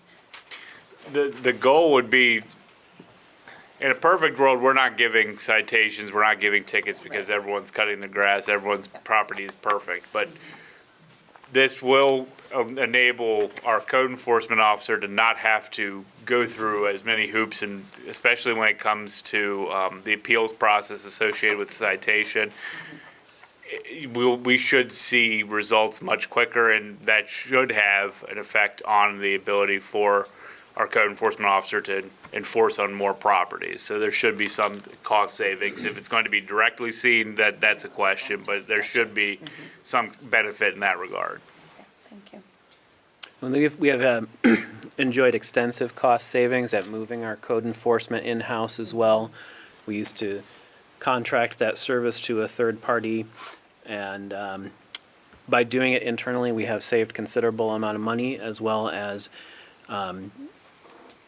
having been able to sort of direct the approach to be more personable and more individualized, and instead of sort of a cookie cutter bureaucratic response. If I could just real quick speak to Sanders' point. You already do substantially similar with what you do with parking. They issue a parking ticket. If they don't comply with the parking ticket, a citation is issued.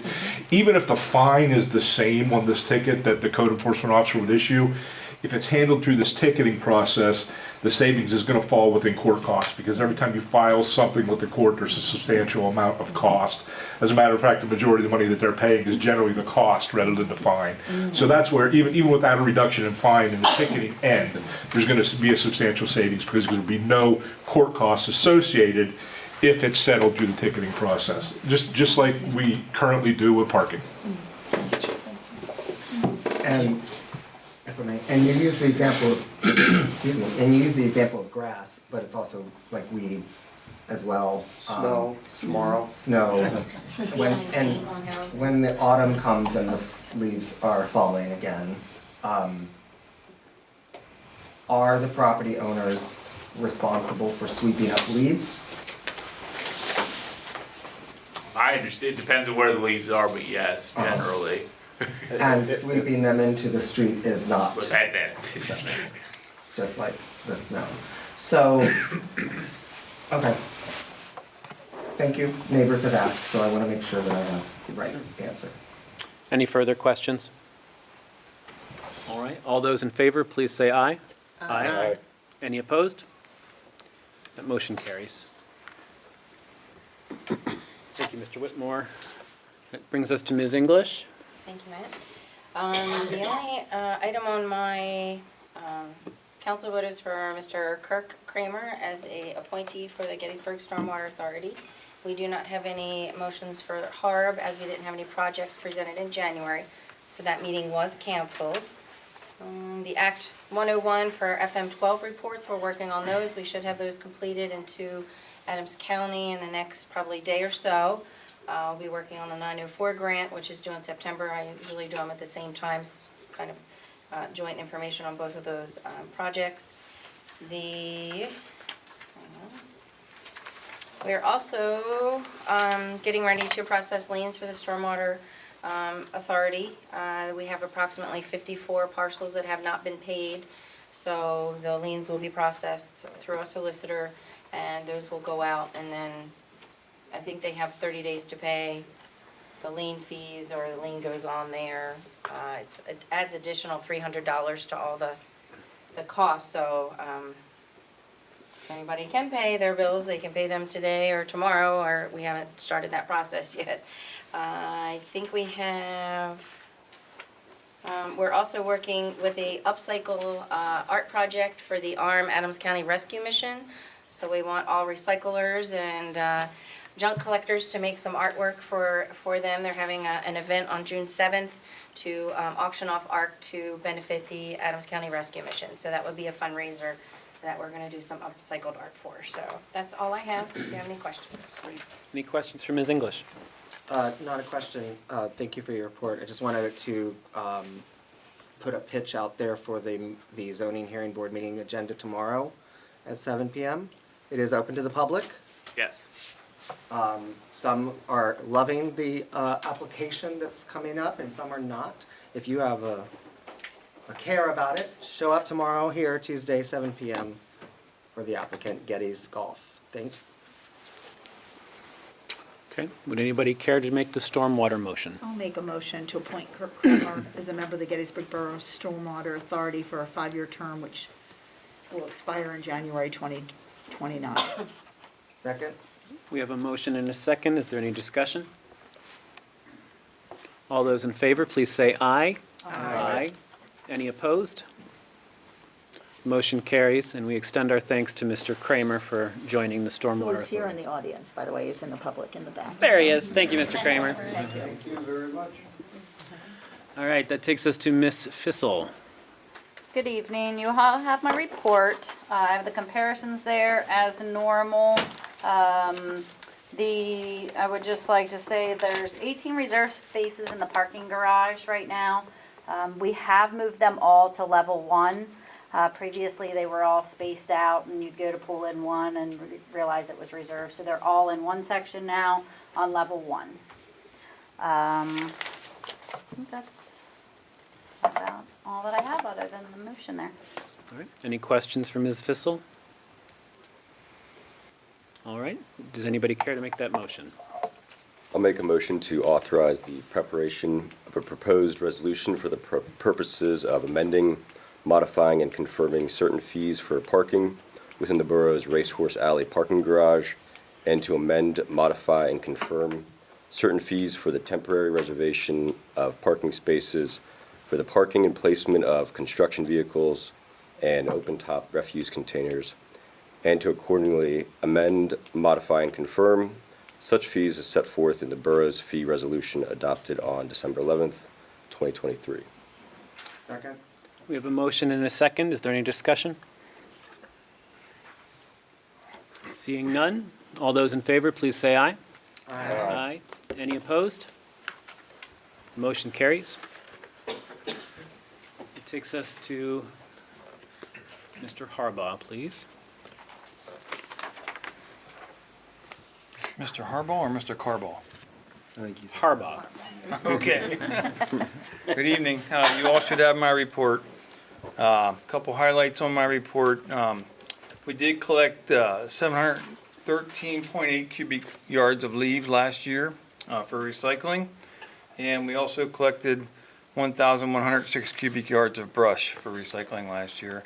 I don't have a Christmas tree recycling numbers yet because we're still, Christmas trees are still popping up. So we're gonna try to continue collecting them till the end of February before we recycle them. Shade Tree Commission will be meeting tomorrow to discuss their spring planning at their meeting. Now, their meeting will be upstairs in the conference room upstairs, not here in the council chambers. And with the ever-changing forecast, my meteorologist spoke to me before the meeting. We could be seeing 3 to 7 inches and possibly an inch per hour on some of those occasions. So we are prepared for that storm tomorrow. Be looking for possibly snow emergency, either on the website or social media. Yeah, that's a great point. Our nor'easter is evolving quickly, and it went from a light sprinkle to possible snowmageddon for us tomorrow. And for those of you who are not aware, the Gettysburg School District has already preemptively closed for tomorrow. They will be on remote instruction. Any questions for Mr. Harbaugh? Will the garage be open for people who need to? Yeah, I was gonna address that in my report. Thank you. And that takes us to Mr. Claybaugh. Good evening, council. You have a copy of my written report. I don't really have anything to add to my report except for the next item on the agenda, which relates to the Gettysburg Inner Loop project. So before I jump ahead on your agenda, I'll pause for questions on my report, and then we can jump right into the Gettysburg Inner Loop project. Any questions about his report? Jump on in. Okay. So, so I'll tee it off, and then I believe Charles has some remarks here. We're going to tag team this update on the Gettysburg Inner Loop. As we presented in your January workshop meeting, we did not get the H2O grant. It was a significant amount of money, $900,000, that was going to go towards the project. What we heard loud and clear from you guys was that you wanted the project to proceed so that we don't forfeit CDBG or C2P2 money. So we regrouped over the past couple of weeks, got a new cost estimate. We're now at $1.28 million. The stormwater component of that's over $300,000. The water component of that's over $300,000. So that the lion's share, more than half of the project, is utility work. That remains to be the issue that is plaguing this project. And we also put together an estimate. We built a schedule for completing this project, the earliest that we can get it done and the latest we can get it done. So as you know, the CDBG has a deadline of May of next year. So the farthest we could push the construction is November of this year. But that puts our construction through the middle of the winter, which isn't ideal. You can do utility work in the winter, you can do concrete work in the winter if you blanket it, but for obvious reasons it's not preferred. The soonest that we can get to construction, if we push forward and we get your authorization to advertise next month, your March meeting, we could get to construction in June, and that would have us completed just before Thanksgiving. That is one of the typical construction windows is stopped just before Thanksgiving, because then when you get into Thanksgiving, then you get into the other holiday time frame, and people are off for hunting season, and so if we can't get complete by Thanksgiving, you might as well count on the fact that we're going to be paving in the spring. That's kind of the way that the construction works. So that's the kind of the highlight, or the high level update from our presentation a couple of weeks ago, and now I'm going to kick it over to Charles to start talking about the funding scenarios. Yeah, so let me actually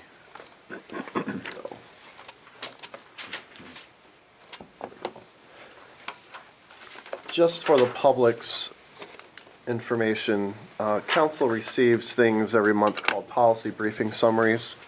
Policy briefing summaries are a living document of the iterations and evolution of various projects over time until such time as the project is completed. What we're talking about here, the Gettysburg Interloop Phase B, this policy briefing summary originated actually in February of 2020.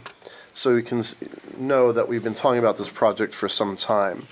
The beginning of any policy briefing summary is a declaration to the council for consideration of what needs to be made, a decision that needs to be made. So a task currently, in the short term through spring of 2024, the issue needing Borough Council attention is that of appropriating the adequate funds to get a segment of the larger project completed by May of 2025. And what we're talking about there is Phase B2 was a larger project between Franklin Avenue, Franklin Street, Racehorse Alley to North Washington Street, turning north onto North Washington Street, continuing north across the railroad tracks to Constitution Avenue. Through various iterations and funding challenges and logistical concerns, Phase B2 needs to be broken into two smaller segments because, as Engineer Clayball mentioned, we've been unsuccessful at multiple grant requests being awarded. So the current segment that we're talking about just tonight is specific to what we've titled Phase B2B, which is just the North Washington Street section of this between Racehorse Alley and Constitution Avenue.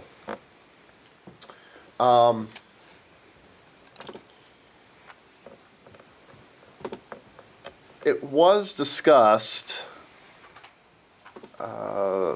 last month about a potential option to fund some of this through PennVest, which is a program provided by the state of Pennsylvania, which are low-interest loans for infrastructure projects like stormwater, potable water, those types of projects.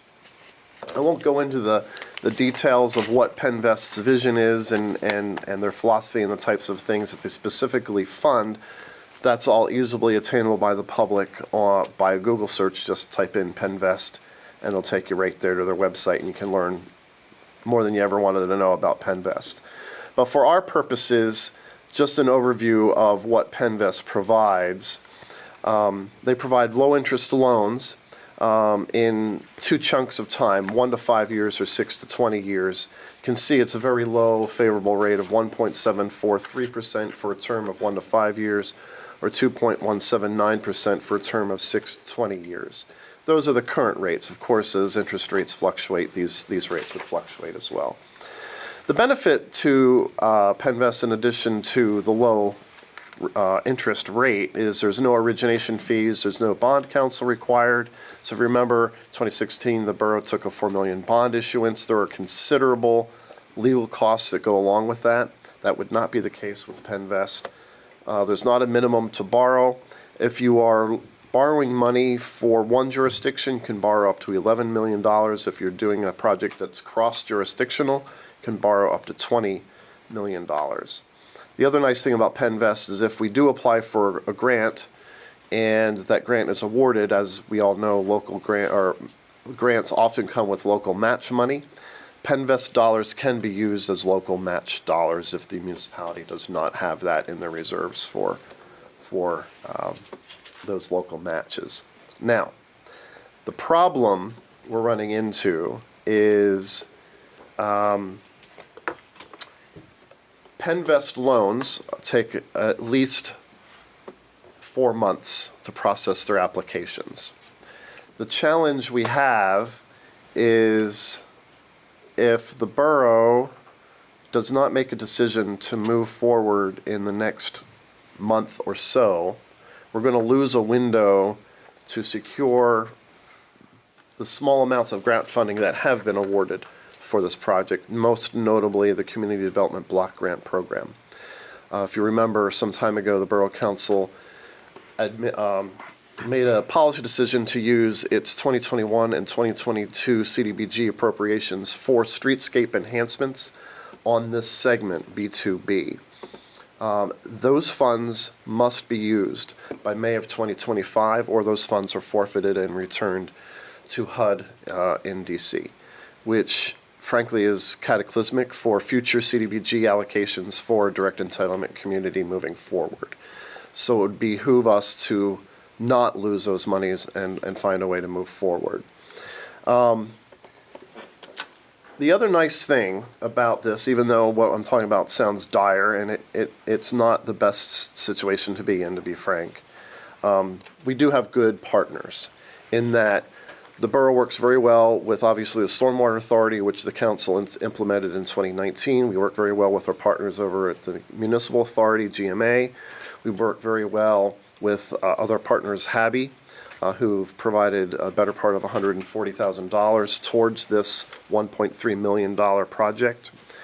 And also Columbia Gas is a great partner with us, and we regularly meet with them to coordinate any number of projects, our projects, their projects, et cetera. Columbia Gas is not part of this discussion this time around. However, there are stormwater components and potable water components to this GIL segment B2B. So it would behoove all those entities, Stormwater Authority, GMA, and the borough to partner for cost savings, because what we're going to be asking from each of those organizations is actually significantly less than if they were to do that project on their own without the assistance and collaboration of other partners. So earlier tonight, we asked the Stormwater Authority to provide $230,000 out of their reserve account, and they have passed a motion committing to that, assuming that the other partners are going to play ball to make sure that this very vital project proceeds forward. GMA is aware of this issue. Their director, Mark Geis, has been very close to us and talking with us, and he's versed on this. And Member Berger is a representative to GMA. We would lean on you to press the importance on that board to making this happen so that the borough does not forfeit those CDBG funds, because that's detrimental not just to the borough but all other interested parties as well. And then the borough itself would dip into its capital projects fund for the delta of $273,000. Chad, did I miss any high-level points there? I think you hit it pretty well. Okay. So with that, we don't have a formal motion on this. We have a little bit of time, but we would certainly want to be in a position for the council to make a decision at its March meeting. We certainly could chew on this again at the workshop later this month, or if you want to move forward tonight, I think we could probably craft a motion and do so as well, unless the solicitor vetoes that idea.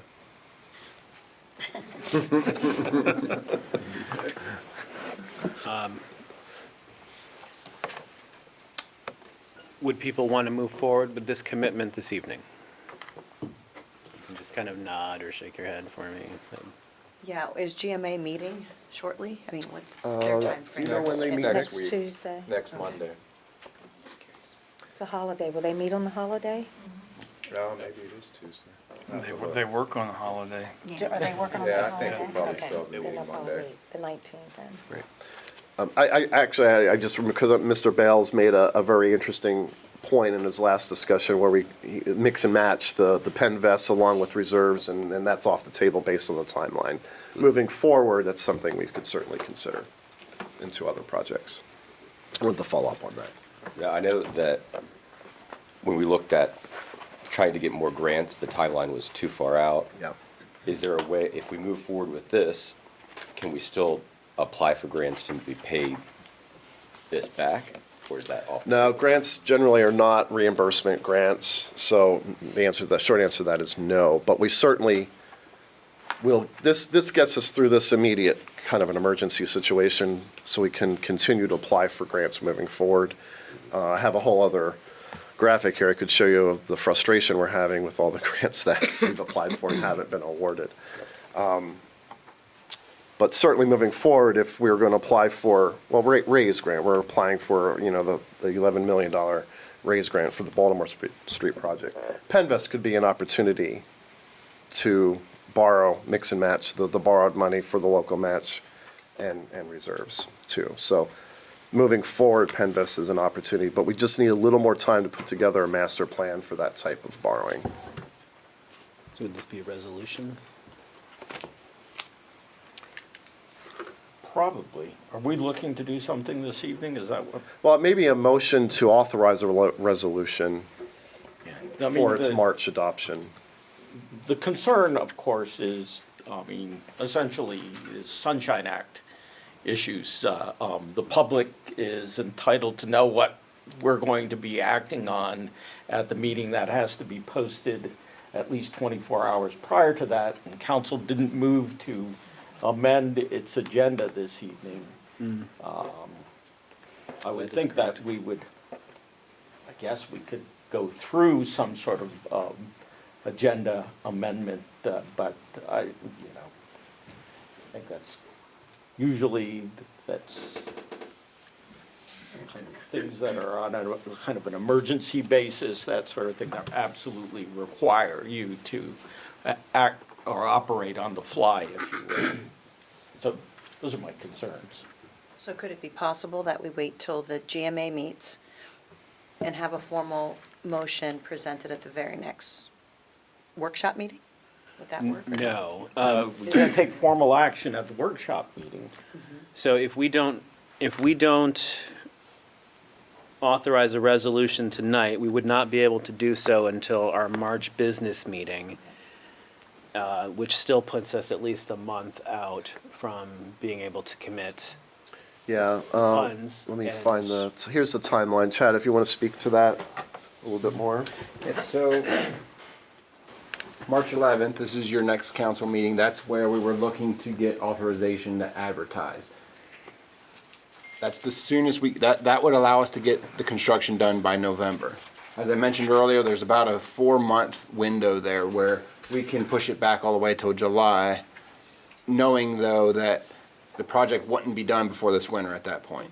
It would most likely have some paving, some items that are carrying over till April of next year. April 1st is the paving, the start of paving season. Typically, that's whenever plants open, that's whenever PennDOT, that's paving. So there'll be some items of the project not complete until April, which is still okay. We still have till May of next year to spend the CDBG money. So that still works. So we do have about a 4-month window right there. So if we miss the March deadline, I don't know that it's the end of the world for the project. It just means that we're going to have some things that are going to wait until the spring to get finished probably. Could we set a special meeting before the workshop? We could do that. Sure.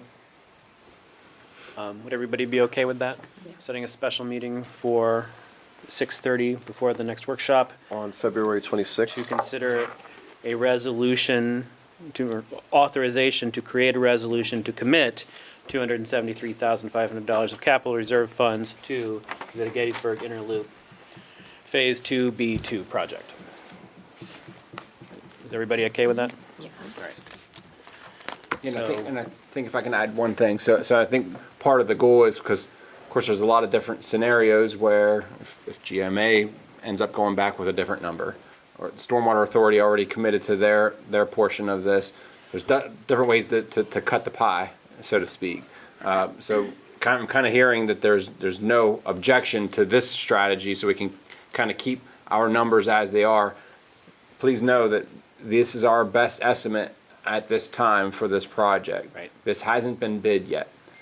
So this project, once you guys authorize the bidding of this project, this is just an estimate of how much we think this project's gonna, it's a pretty good estimate. We have our design is 90% complete, so it's a pretty good estimate, but we don't know entirely until we get the bids. But we wanted to make sure that we didn't need to pivot and start coming up with different ways to slice the pie, and it sounded like that's not the case here so far. Do we need a motion to set the special meeting? No. All right, you don't need to do that. Actually, that's one of the powers that the president of council has, is the ability to direct a special meeting. I'll try not to abuse this I grand hated to power. let you know that. But there it is. All There's your right. power. Use it well. Yes, indeed. All right, thank you. Thank you, everybody. Are there any more questions for Mr. Claybaugh or for Mr. Gable on this subject? Seeing none, that takes us to Chief Glennie, whom I saw singing happy birthday this morning.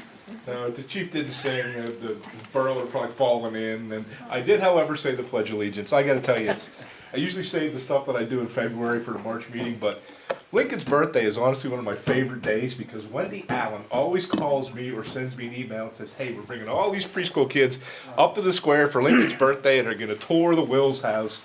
And I do my darndest every year to get the horses there, and we were able to do that this year. We haven't been for the last couple of days, but I just love going up and talking to the kids. It's just awesome. So one of my favorite days of the year, and I usually, like I said, save it till next month, but just, it's neat. There was, I mean, they had, I think, 4 or 5 different groups of kids, and they all said the Pledge of Allegiance, and I learned something today, that today is President Lincoln's 215th birthday. Did not know that. I knew, 200 some years old, didn't know he would have been 215 today. So it's a good day on Lincoln's birthday for me every year because of that. But as far as my report, the one thing I really want to highlight, and I want to get across, well, we have the camera and maybe you can tell folks, is they seem to have waned, but these vehicle thefts that we were having are very problematic. And I want to encourage people to please don't leave things lay in your car out in the open that people can see them. And please lock your car. I know people keep saying, well, they'll get into it anyway, but even if that's the case, if it takes them longer to get in, maybe somebody will see them and call us. So please lock your car, because in this particular set of thefts, we're fairly certain anybody's car who was locked wasn't in it. They were just going along checking the doors. So please lock your car. But again, the things seem to have waned. We're working on those still. We have some leads. We'll see where that takes us. But we had a good many thefts from vehicles and some vehicle thefts, and it wasn't germane to the borough, it was across the region. So we're working cooperatively, and again, I'm very proud of our guys as to how they work and cooperate with other agencies. But if you take nothing else out of my ramblings, lock your car. I'd be happy to answer any questions that were on there. If anybody has any on the report, I do want to speak to our new officers. Wednesday, Officer Lardarello will be out in his own car with Officer Holt and his FTO kind of following around real closely, but he has reached that phase, so we're really close to him being ready to go solo with working without a net, and we're really happy about that. Great acquisition. Officer Chilcote is moving along, not as quickly, and that's to be expected. He did not have any type of previous experience. He's very fresh. So we're happy with our new officers to this point. Thank you. And that's it. Like I said, I can answer any questions that you might have. But my day was made early this morning, not early this morning, but 10 o'clock this morning with kids singing happy birthday to the Lincoln statue. So. All right, any questions about the chief's report? Is there any areas that are more predominant with the break-ins in the borough? They've really been all over. I mean, they've been concentrated. We had some York Street stuff, some of the streets close to York Street, but the vehicle thefts have just been all over. There's really no rhyme, no reason to where they're happening. And they started with those particular makes that are prone to being easy to steal, and I really don't want to expand upon that particular type, but, and they seem to have mutated into other ones that, you know, perhaps people are leaving their keys in their car. I think that's another one. If you take nothing else from anything I say, don't leave your keys in your car. But, you know, I think that, the real answer there is no. There has been some, but I think that it's a possibility anyway. All right, so we have a motion there on the fee resolution, if anybody would care to make that. I'll make a motion to authorize the preparation of a proposed resolution for the purposes of amending, modifying, and confirming certain maximum fees to be charged by an authorized towing company for the performance of certain motor vehicle towing and storage services to be paid by motor vehicle owners pursuant to the provisions of the Borough of Gettysburg Towing Ordinance, and to accordingly amend, modify, and confirm such maximum fees as set forth in the borough's fee resolution adopted on December 11th, 2023. Second. We have a motion and a second. Is there any discussion? Anybody want to bring up the towing fees? He's looking at me. When several councils ago were looking at raising special events prices for permits for special events, I was involved in the research, the canvassing of other municipalities, and finding out what they charge. So I had on my phone list several municipalities at the ready. I could easily contact them, and I did, about their towing procedures. I spoke with Dillsburg, Shippensburg, Chambersburg, and incidentally, when they called, my husband answered the phone, and when the voice said, "This is the Chambersburg Police Department, we need to speak to Judy Butterfield," it gave John Joe, what she's been up to now. But they were talking about their towing procedures. Then I had email contact with Hanover, Lancaster, and Littlestown. Interesting things, not just about the amount that they towed, but their procedures in doing so. The bottom line for me in talking with those municipalities was that we are not that far out of line with our present fees. And I personally would like to see our fees remain the same, or if they are going to be increased, to be increased at a smaller rate than had been suggested. I don't believe in giant increases. It startles everybody involved. I think a minor increase would be the thing to do. I would agree with my colleague, Ms. Butterfield. I asked the question last month, Chief, about, I think it was 125 to was it 250, I think? 250 or 225, yeah. Yeah, and you said that was just a number that you. And that's when I talked to the towing companies in the area, and I said, "What are you charging outside of the borough?" That was kind of a in the middle figure. As I said, one of them was 400 and some, and we're not going to go there. But that's where those numbers came up with. And the other thing that I looked at too is, I Google like everybody else when I look at it and see, what's an average towing fee, and it says, well, the average is $109. Well, that's if somebody's towing something from a parking lot over to the car dealer to get fixed. But, then our ordinance is actually so simplistic that it doesn't allow for the add-ons of different things. So it doesn't allow for a company to have to get somebody out of bed at 2 o'clock in the morning. It really doesn't allow, doesn't allow us to set fees differently for those. So I had to look and get something that covered everything. So, it didn't allow for the use of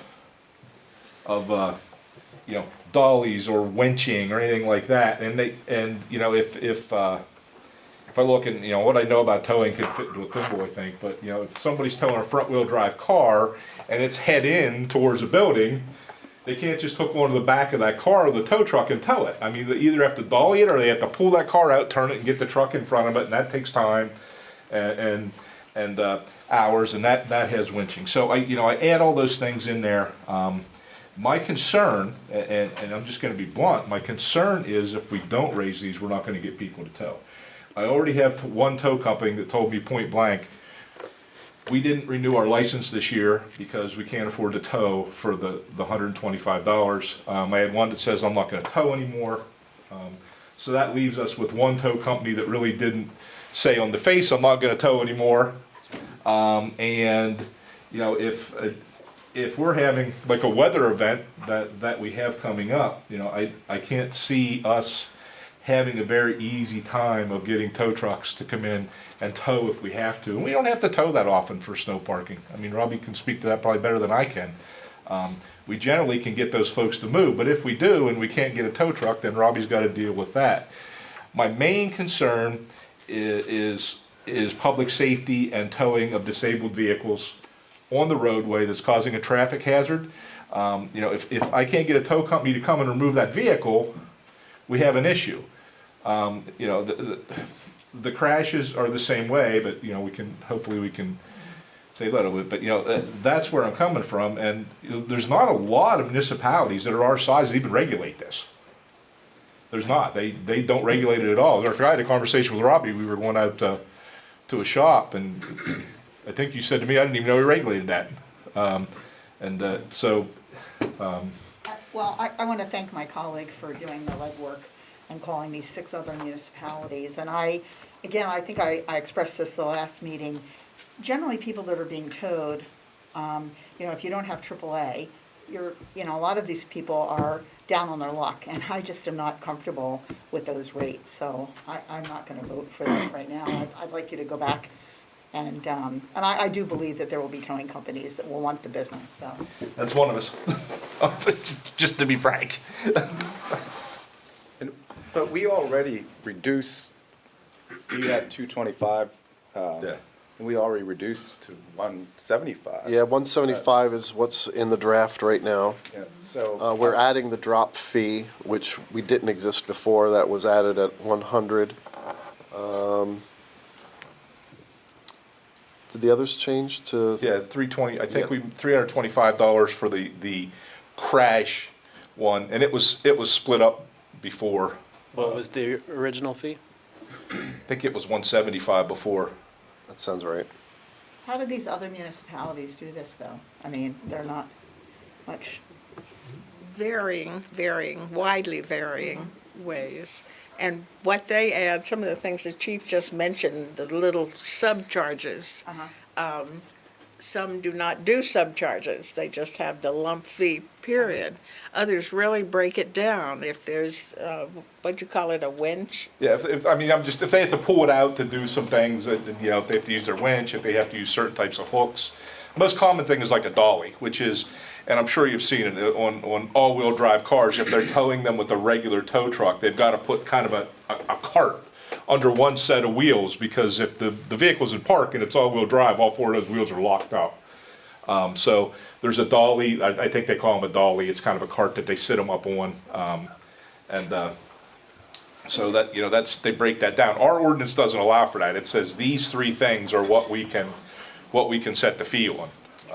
So I remember that at our last meeting, you recommended setting the impound fee at 75, which is lower than Yes, it's and I did currently say set at. that it was the current, and I misspoke on that. It was 110.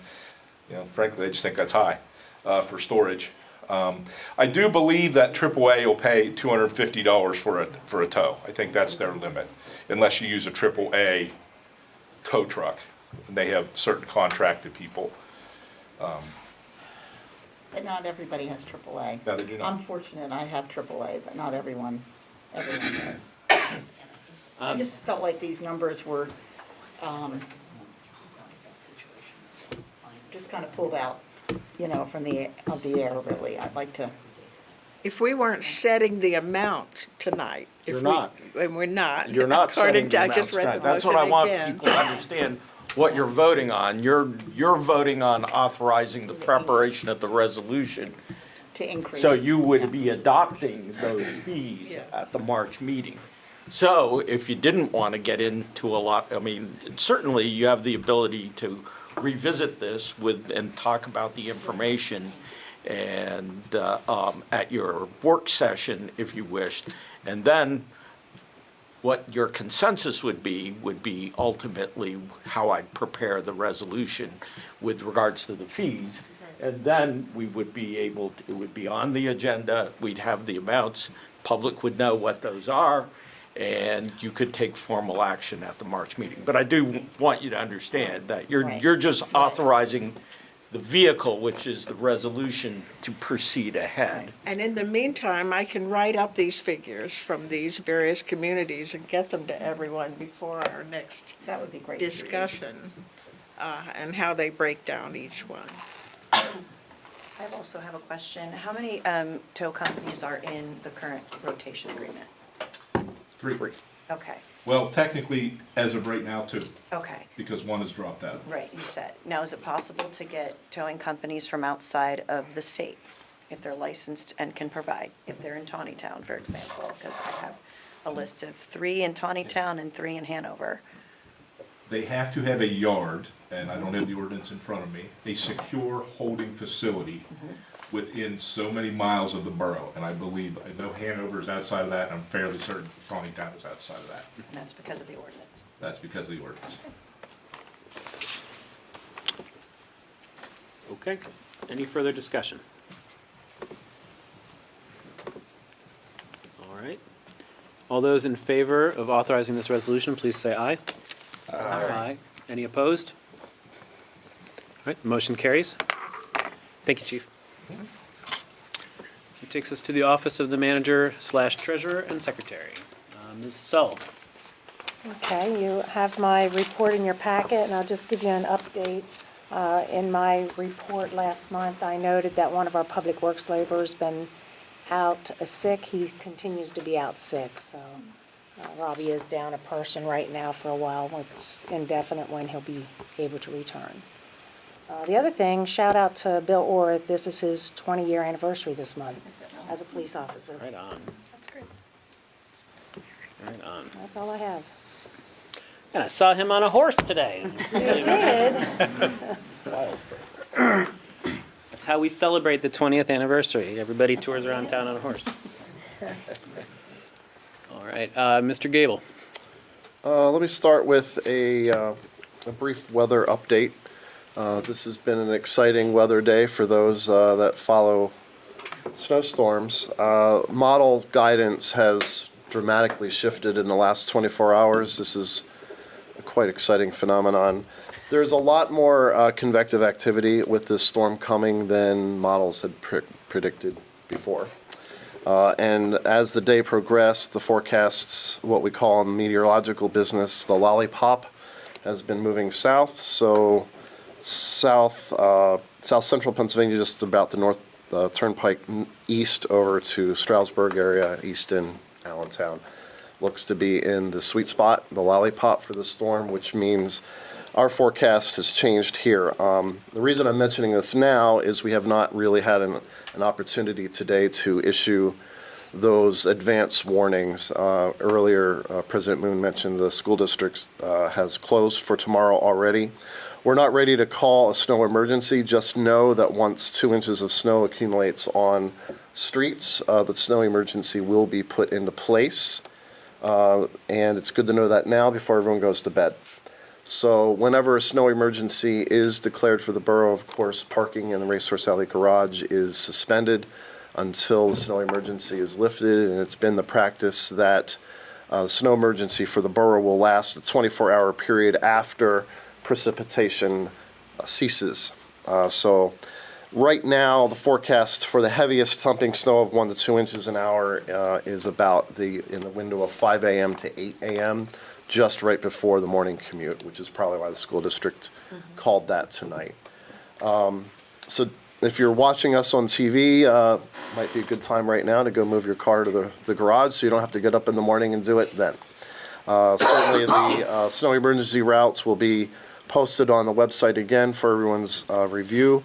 And again, once the snow emergency is declared, then that is the authorizing mechanism for which the police can remove vehicles by towing them off of the snow emergency routes so that our public works folks can adequately clear those snow emergency routes. So, exciting weather news. My borough update for the month. Typical numbers for January. Obviously, before our taxes are collected, we always run a deficit for the first month of the year. So we're collected $275,000 for the month of January and expended just under $600,000, which is spot on, typical for the borough in the month of January. Here are our bank account balances for last month, January 31st. You can see the general fund between its liquid cash and reserve is at $2.48 million. Pretty typical, and that is within our fund balance policy for reserve money as well. The other highlight here is the American Rescue Plan Act. The borough still has $1.6 million in its ARPA funds. Remember, we were appropriated $3.1 million. Much of the difference there has been used for the provision of government services as the borough's council's directive over the last couple of years. With that, concludes my update for the council, unless you have other questions before our motions. Any questions for Mr. Gable? All right. We have a motion to approve all bills and payrolls for the month as presented. So move. Is there a second? Second. All right, we have a motion and a second. Is there any discussion? All those in favor, please say aye. Aye. Any opposed? Motion carries. ACNB, please. I'll make a motion to adopt the ACNB Bank Corporate Authorization Resolution retroactive to January 1, 2024 for approved signers for the Borough of Gettysburg. J. Matthew Moon, President; Judith R. Butterfield, Vice President; Charles Gable, Borough Manager; and Sarah Stoll, Borough Secretary. Second. We have a motion and a second. Is there any discussion? All those in favor, please say aye. Aye. Any opposed? Motion carries. We have the COLA increase. I'll make a motion to authorize a COLA increase for retired police pensioner Douglas McKinney to be paid from the police pension plan effective February 1, 2024. Is there a second? Second. We have a motion and a second. Any discussion? This is pretty standard stuff. We do this every year for our retirees. All those in favor, please say aye. Aye. Aye. Any opposed? Motion carries. We have the General Services Program. Make a motion to approve the Borough of Gettysburg authorized representatives for the Pennsylvania Department of General Services Federal Surplus Program. I think we missed some stuff there.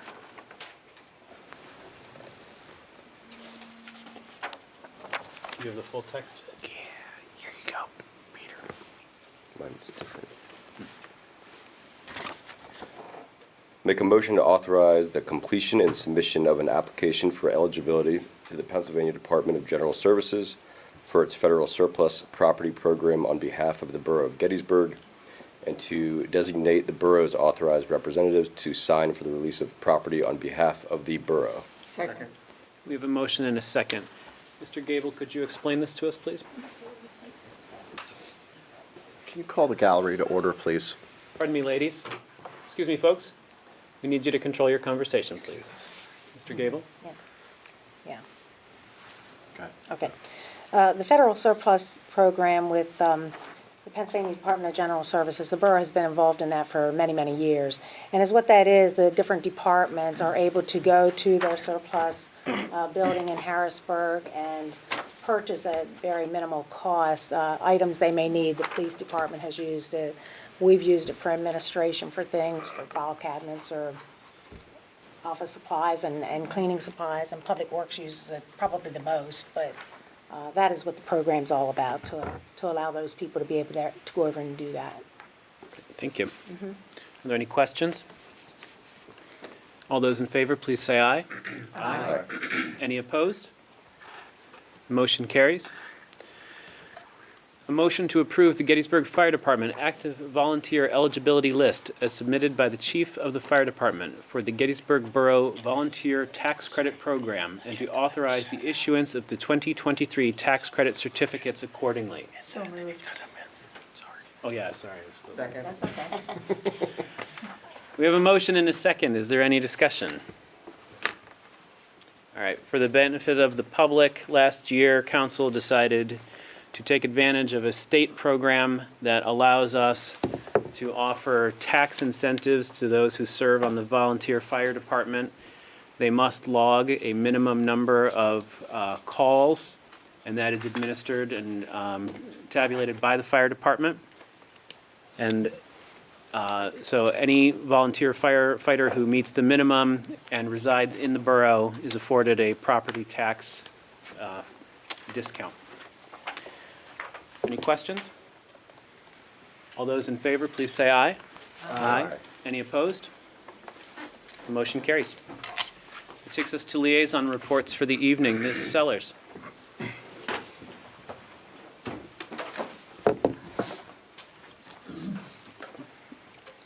Good evening, all. Good to see everyone. You have my report if you have any specific questions, but I'll go over a few things. I started the year with the State of American Business Report out of the U.S. Department Chamber of Commerce. A fascinating message that happens every year, tells you kind of the heartbeat of America, where American businesses are, what their challenges are. This year was a very pleasant message about optimism. We're going into a presidential election year. We're already seeing really negative campaign ads, all the depressing things that you see on the news that are going around. But really the foundation of the world economy and certainly our local economy is American free enterprise. That is alive and well in Gettysburg.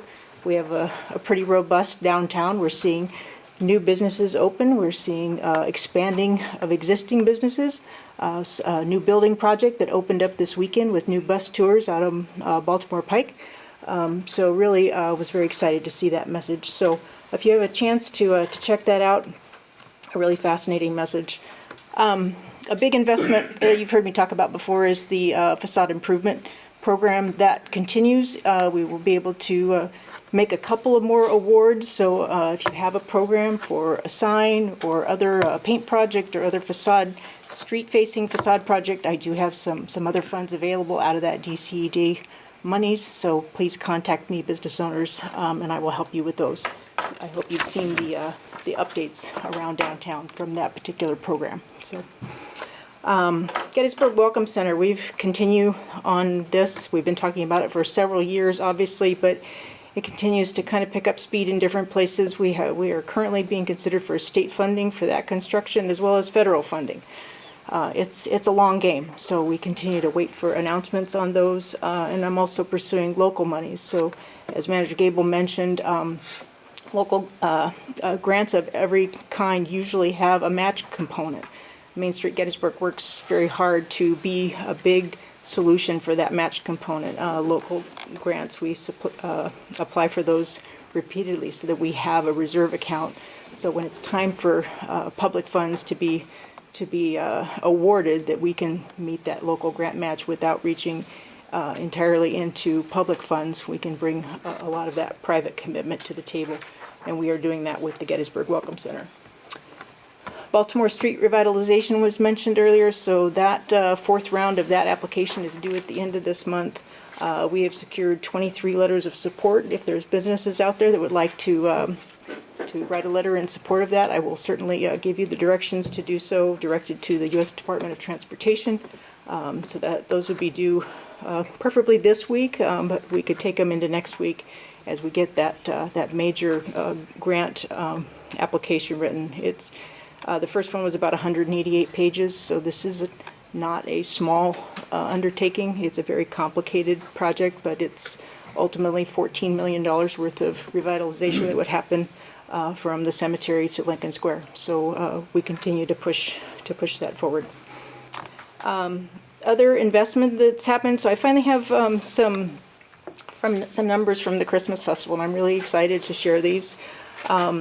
Post-festival surveys and analysis that we have from some of our partners and things, and I won't go over tons of numbers, but 12,000 people attended that weekend, Friday to Sunday. And that's with 2 rainy days. Friday was pretty soggy and Sunday was also pretty soggy, but Saturday was pretty robust. 48% stayed 2 or more nights in town with us. 43% of them traveled more than 50 miles to get here, which I think is extraordinary, but the number that I love is that 30% of them were local. It means that people are coming and finding out what we're doing downtown where they live. Super. 82% plan to come back this year. 85% came to shop, and 22% spent more than $500 while they were here. I thought that was incredible. Social media following is in the 40 to 50,000 follower range, so that's growing all the time. And businesses, I'm very thankful to have some feedback from businesses saying 52% of our businesses say they rated it as high value weekend for them, and they had increased foot traffic. That's not for every business certainly, but we're seeing a trend there.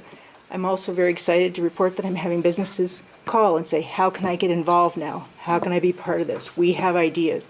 Please do that. That's how this is going to grow, and that's how it's going to serve your businesses downtown.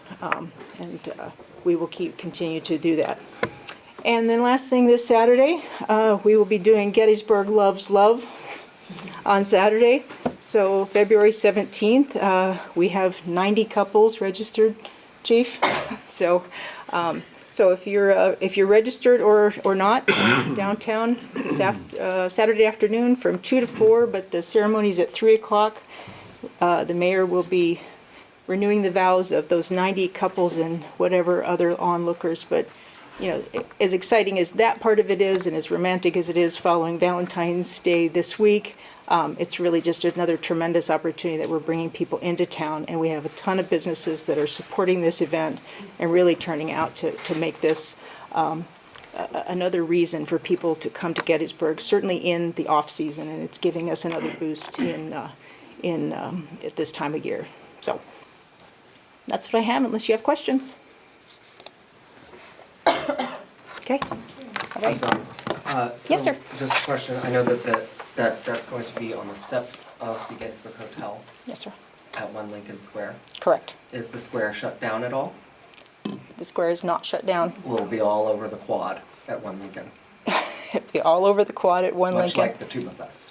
Much like the A Tuba lot of Fest. people. We are working with the police department and the permits. Thank you, Chief, for the safety We and help. pulled parking for Yes. Thank you. I think or it's had gonna- them I think pull it's a great parking, I idea. I should think say, it's for- going to be a more of attendance than we think.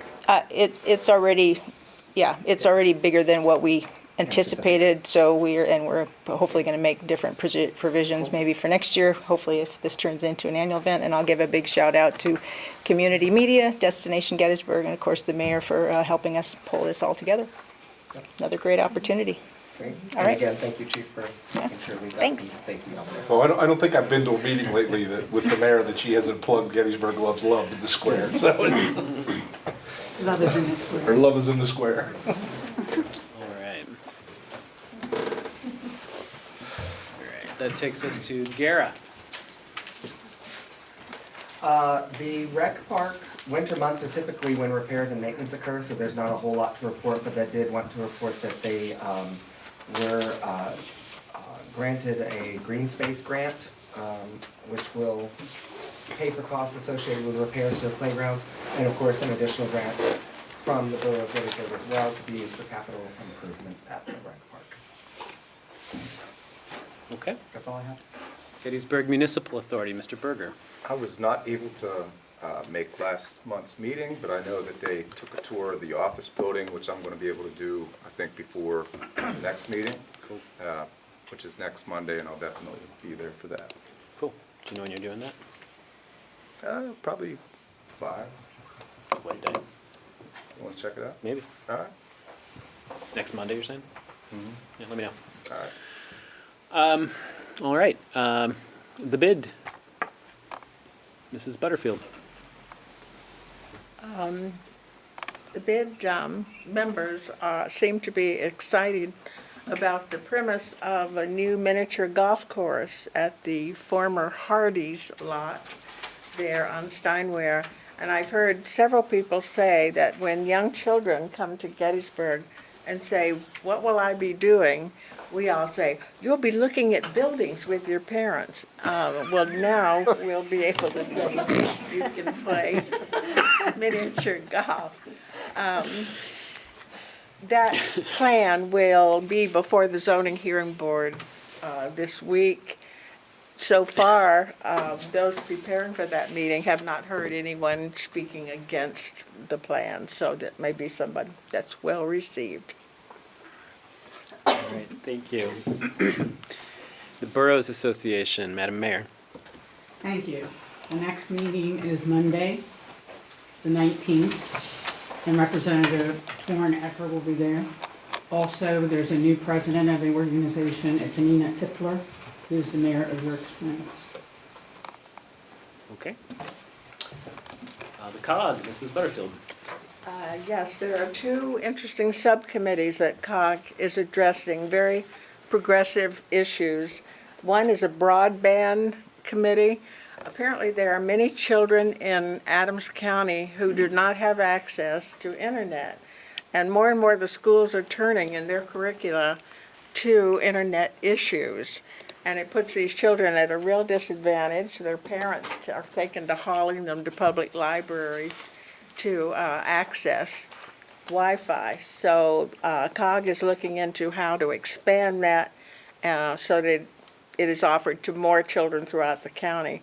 The other interesting subcommittee on which I happen to serve is for cybersecurity, in which case training will be offered to municipalities on how to protect their systems from hacking. Just this past week, Cumberland County was hacked, and a lot of their information about their residents and other private information for access. So it's two very interesting subcommittees. The next meeting of COG will be on the 22nd of February, and they welcome anyone attending. All right, thank you. Happy, Mrs. Lawson.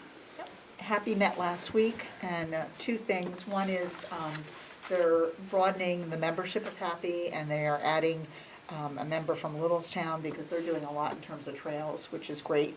Ultimately, they'd like to connect what's happening here in Gettysburg, south of town, into Maryland.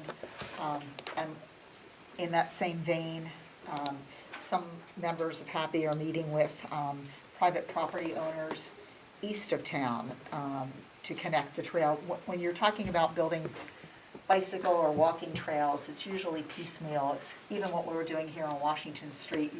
You can't get the funding all at once, and so you're doing it in parcels. And so they're looking over at St. Francis has agreed that they can use part of their property. The school district is considering using their property, which would actually help because the students then would be able to use those trails. County offices, but there are a couple private properties, some farms, and they're working with them to see if they can get right away. So that's all I have. Okay. ACTPO, Mrs. Butterfield. ACTPO meets quarterly, and their next meeting is the 27th of March. And Mr. Berger, anything on the trail feasibility study? All right, thank you.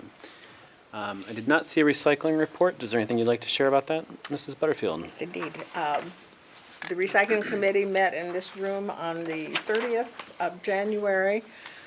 We invited waste management officials to attend, and 3 did so. One was an official with whom we have dealt in the past, so we were familiar with her. But she brought along with her 2 people we had not met before.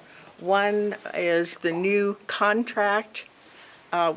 Charles, was it director? Is that her title? She's in charge of contract negotiations. Something like that, yeah. And so it was interesting for her to get to know us. The other one who attended is a gentleman in charge of operations. And it's my understanding that he decides which truck goes where on any given morning. I was really pleased that our new planning and zoning director, John Whitmer, could be there. He could see how we interact with waste management officials and get a taste of how we're handling recycling. And I was pleased that Deborah could be there because it gave those waste management folks the opportunity to meet the person who's in charge of reporting our data to the state. All right. The fire report was in your file. This is 2 months, though. I have not seen an EMS report. I'm not sure what the delay is with them reporting. I don't know, I've not received anything. Okay. That takes us to elected officials' comments. Anybody? Love is in the square. There's gonna be pictures of kissing the hot cocoa. Hot cocoa. I will, if no one else is going to. Please. At Home in Adams County is an organization addressing our housing crisis in Adams County. Stacy Rice is the chairman of that group, and she invites anyone who would like to participate in their subcommittees.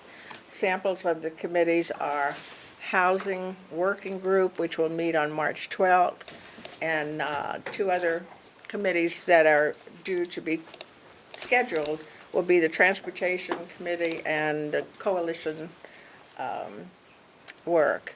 The group is collaborating with the Arts Council for the People Project, and we meet on that at the end of the month, so I'll have more on what that is next report. Any other elected officials comment? I would just want to take advantage of this and bring everybody's attention to a report that was put out by the federal government on the 6th of this month.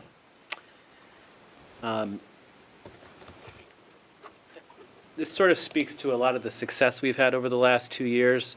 We've all sort of watched in amazement as the winter months, which are usually fairly poor for those of us in the hospitality industry, they have been not just rebounding, but surpassing historic numbers. The work that Main Street's doing with the Christmas Festival in cooperation with the borough, Love is in the Square, all of these things. We have creative, talented, dedicated people who are constantly coming up with new opportunities for us to bring people here, even during the dark, cold winter months.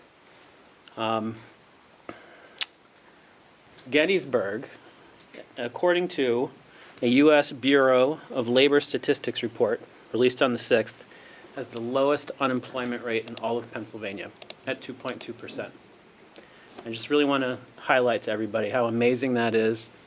Business is good for us. It has been good this winter, and things are looking up. I hope that gives people comfort and solace. It takes us to our second public comment section of the evening. Again, please limit yourself to 5 minutes. Please use the podium. Please state your name and address of residence. Good evening, I'm Brian Hodges at 137 Ridge Avenue.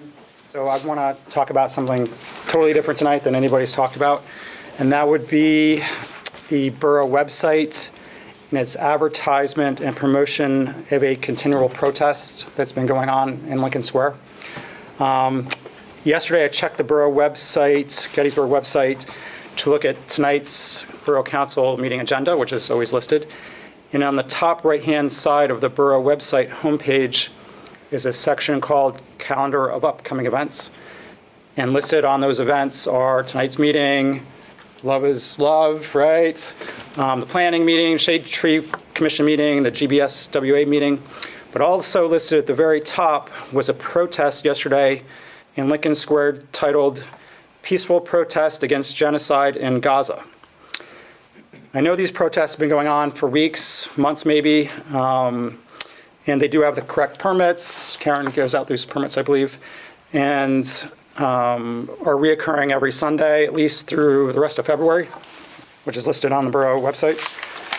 And I'm all for peaceful protests, lawfully done, and I'm not here to make a political statement or take sides in this protest, but my question is why the borough itself is advertising and promoting these protests as an event on the website.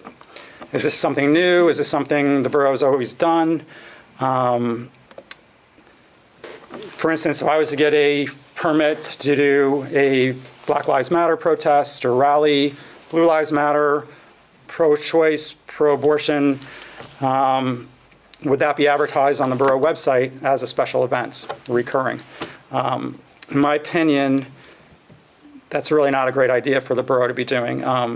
They shouldn't be advertising protests or promoting or endorsing protests of any kind, whatever side politically you're on. This is really a kind of a slippery slope, I think, and I think that protest should be taken down from the borough website. I don't really understand why it's on there, to be honest with you.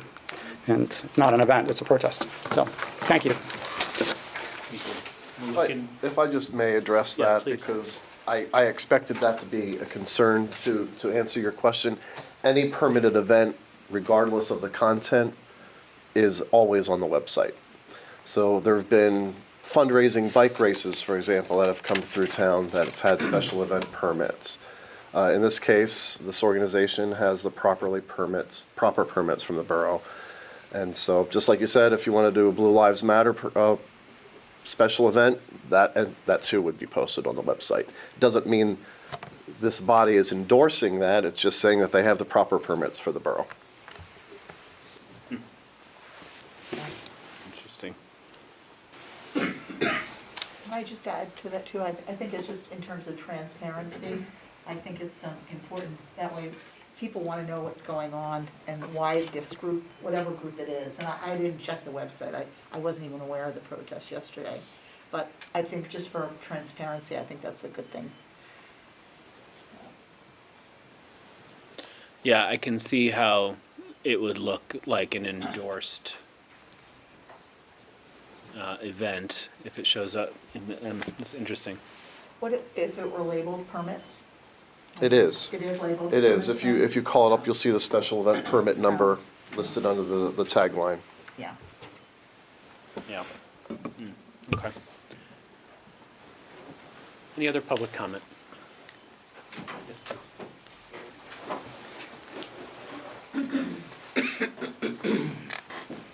I'm not sure that this actually is a public comment. It's a question that I have, and I don't know how to address it. I own the property on the corner of Carlisle and Water Street. It's a 3-story brick building. And I received a violation notice that said that there's a tripping hazard. Sorry, ma'am, could you please state your name and Oh, I'm sorry. address, Linda please? Cockle. Thank you. And the property is 168, 170 Carlisle Street. It's a 3-story brick. Anyhow, my family's owned that building for about 65 years now. And I remember when I was young that when my parents renovated the restaurant that they had there,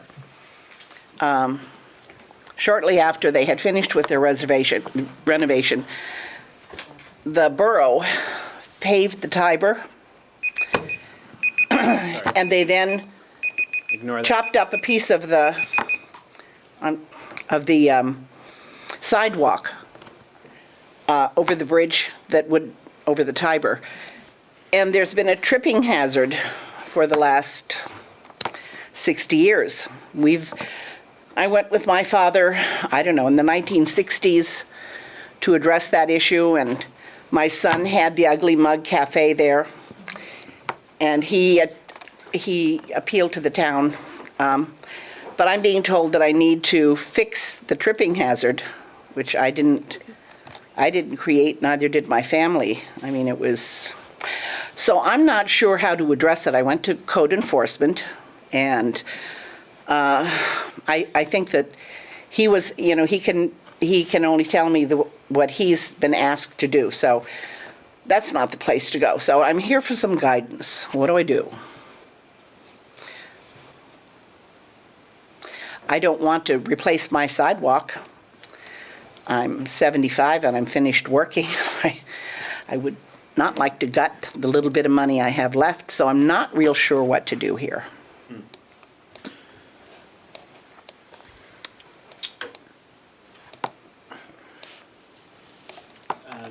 Do we want to address that? I have some photographs. If you want to look, you can see what they're Without But getting again, into I don't think this is. This is a public comment period. I would just say that Yeah. I'm aware that. So what can I do? Can you tell me that? I'm aware you had a conversation with our code Pete- compliance Pete, officer. yeah. You've addressed it to the council. This is on their work agenda for the year, so as things unfold, Well, he suggested to me that I had about a month to take care of this, and I don't want to get a fine for not having, I can't speak to that in this forum. okay, so, I mean, that's a code compliance issue. so it's either fix it or I just don't have an answer. You don't have an answer for me. Okay, thank you, thank you. Any other public comment?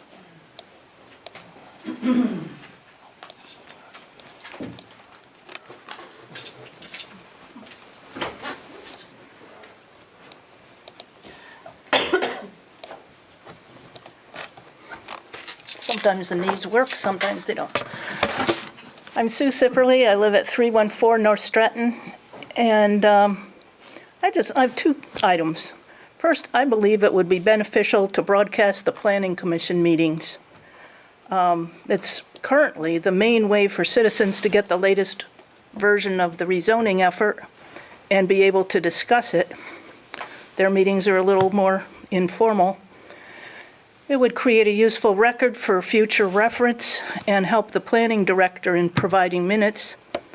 It's hard to lead the discussion and keep notes at the same time. I've seen that in the past. Major decisions about upcoming projects are made at the Planning Commission level. That's been mentioned here tonight, not the council. Getty Station is one of those.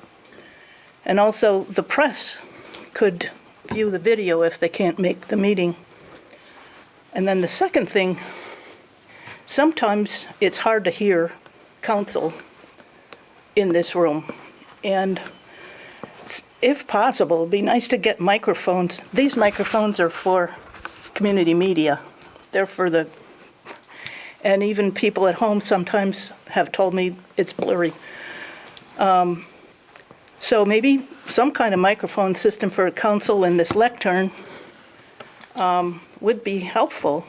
Gets hard to hear if you're talking to each other across, crossways to each other. And some of you have louder voices than others. And and I know sometimes it's been hard to hear me on the other side of the room. So I try to be aware of that, but this is not something new, and some of you may remember Mike Shestock, who's no longer with us, but he used to come to every meeting and make a public comment, and he was always sitting in the front row, and people thought he was trying to be intimidating, but he finally said it was because he couldn't hear. And if there's something you can do to amplify what's going on in the meeting out to the room, it would be helpful. Thanks. Understood. Thank you. Any other public comment?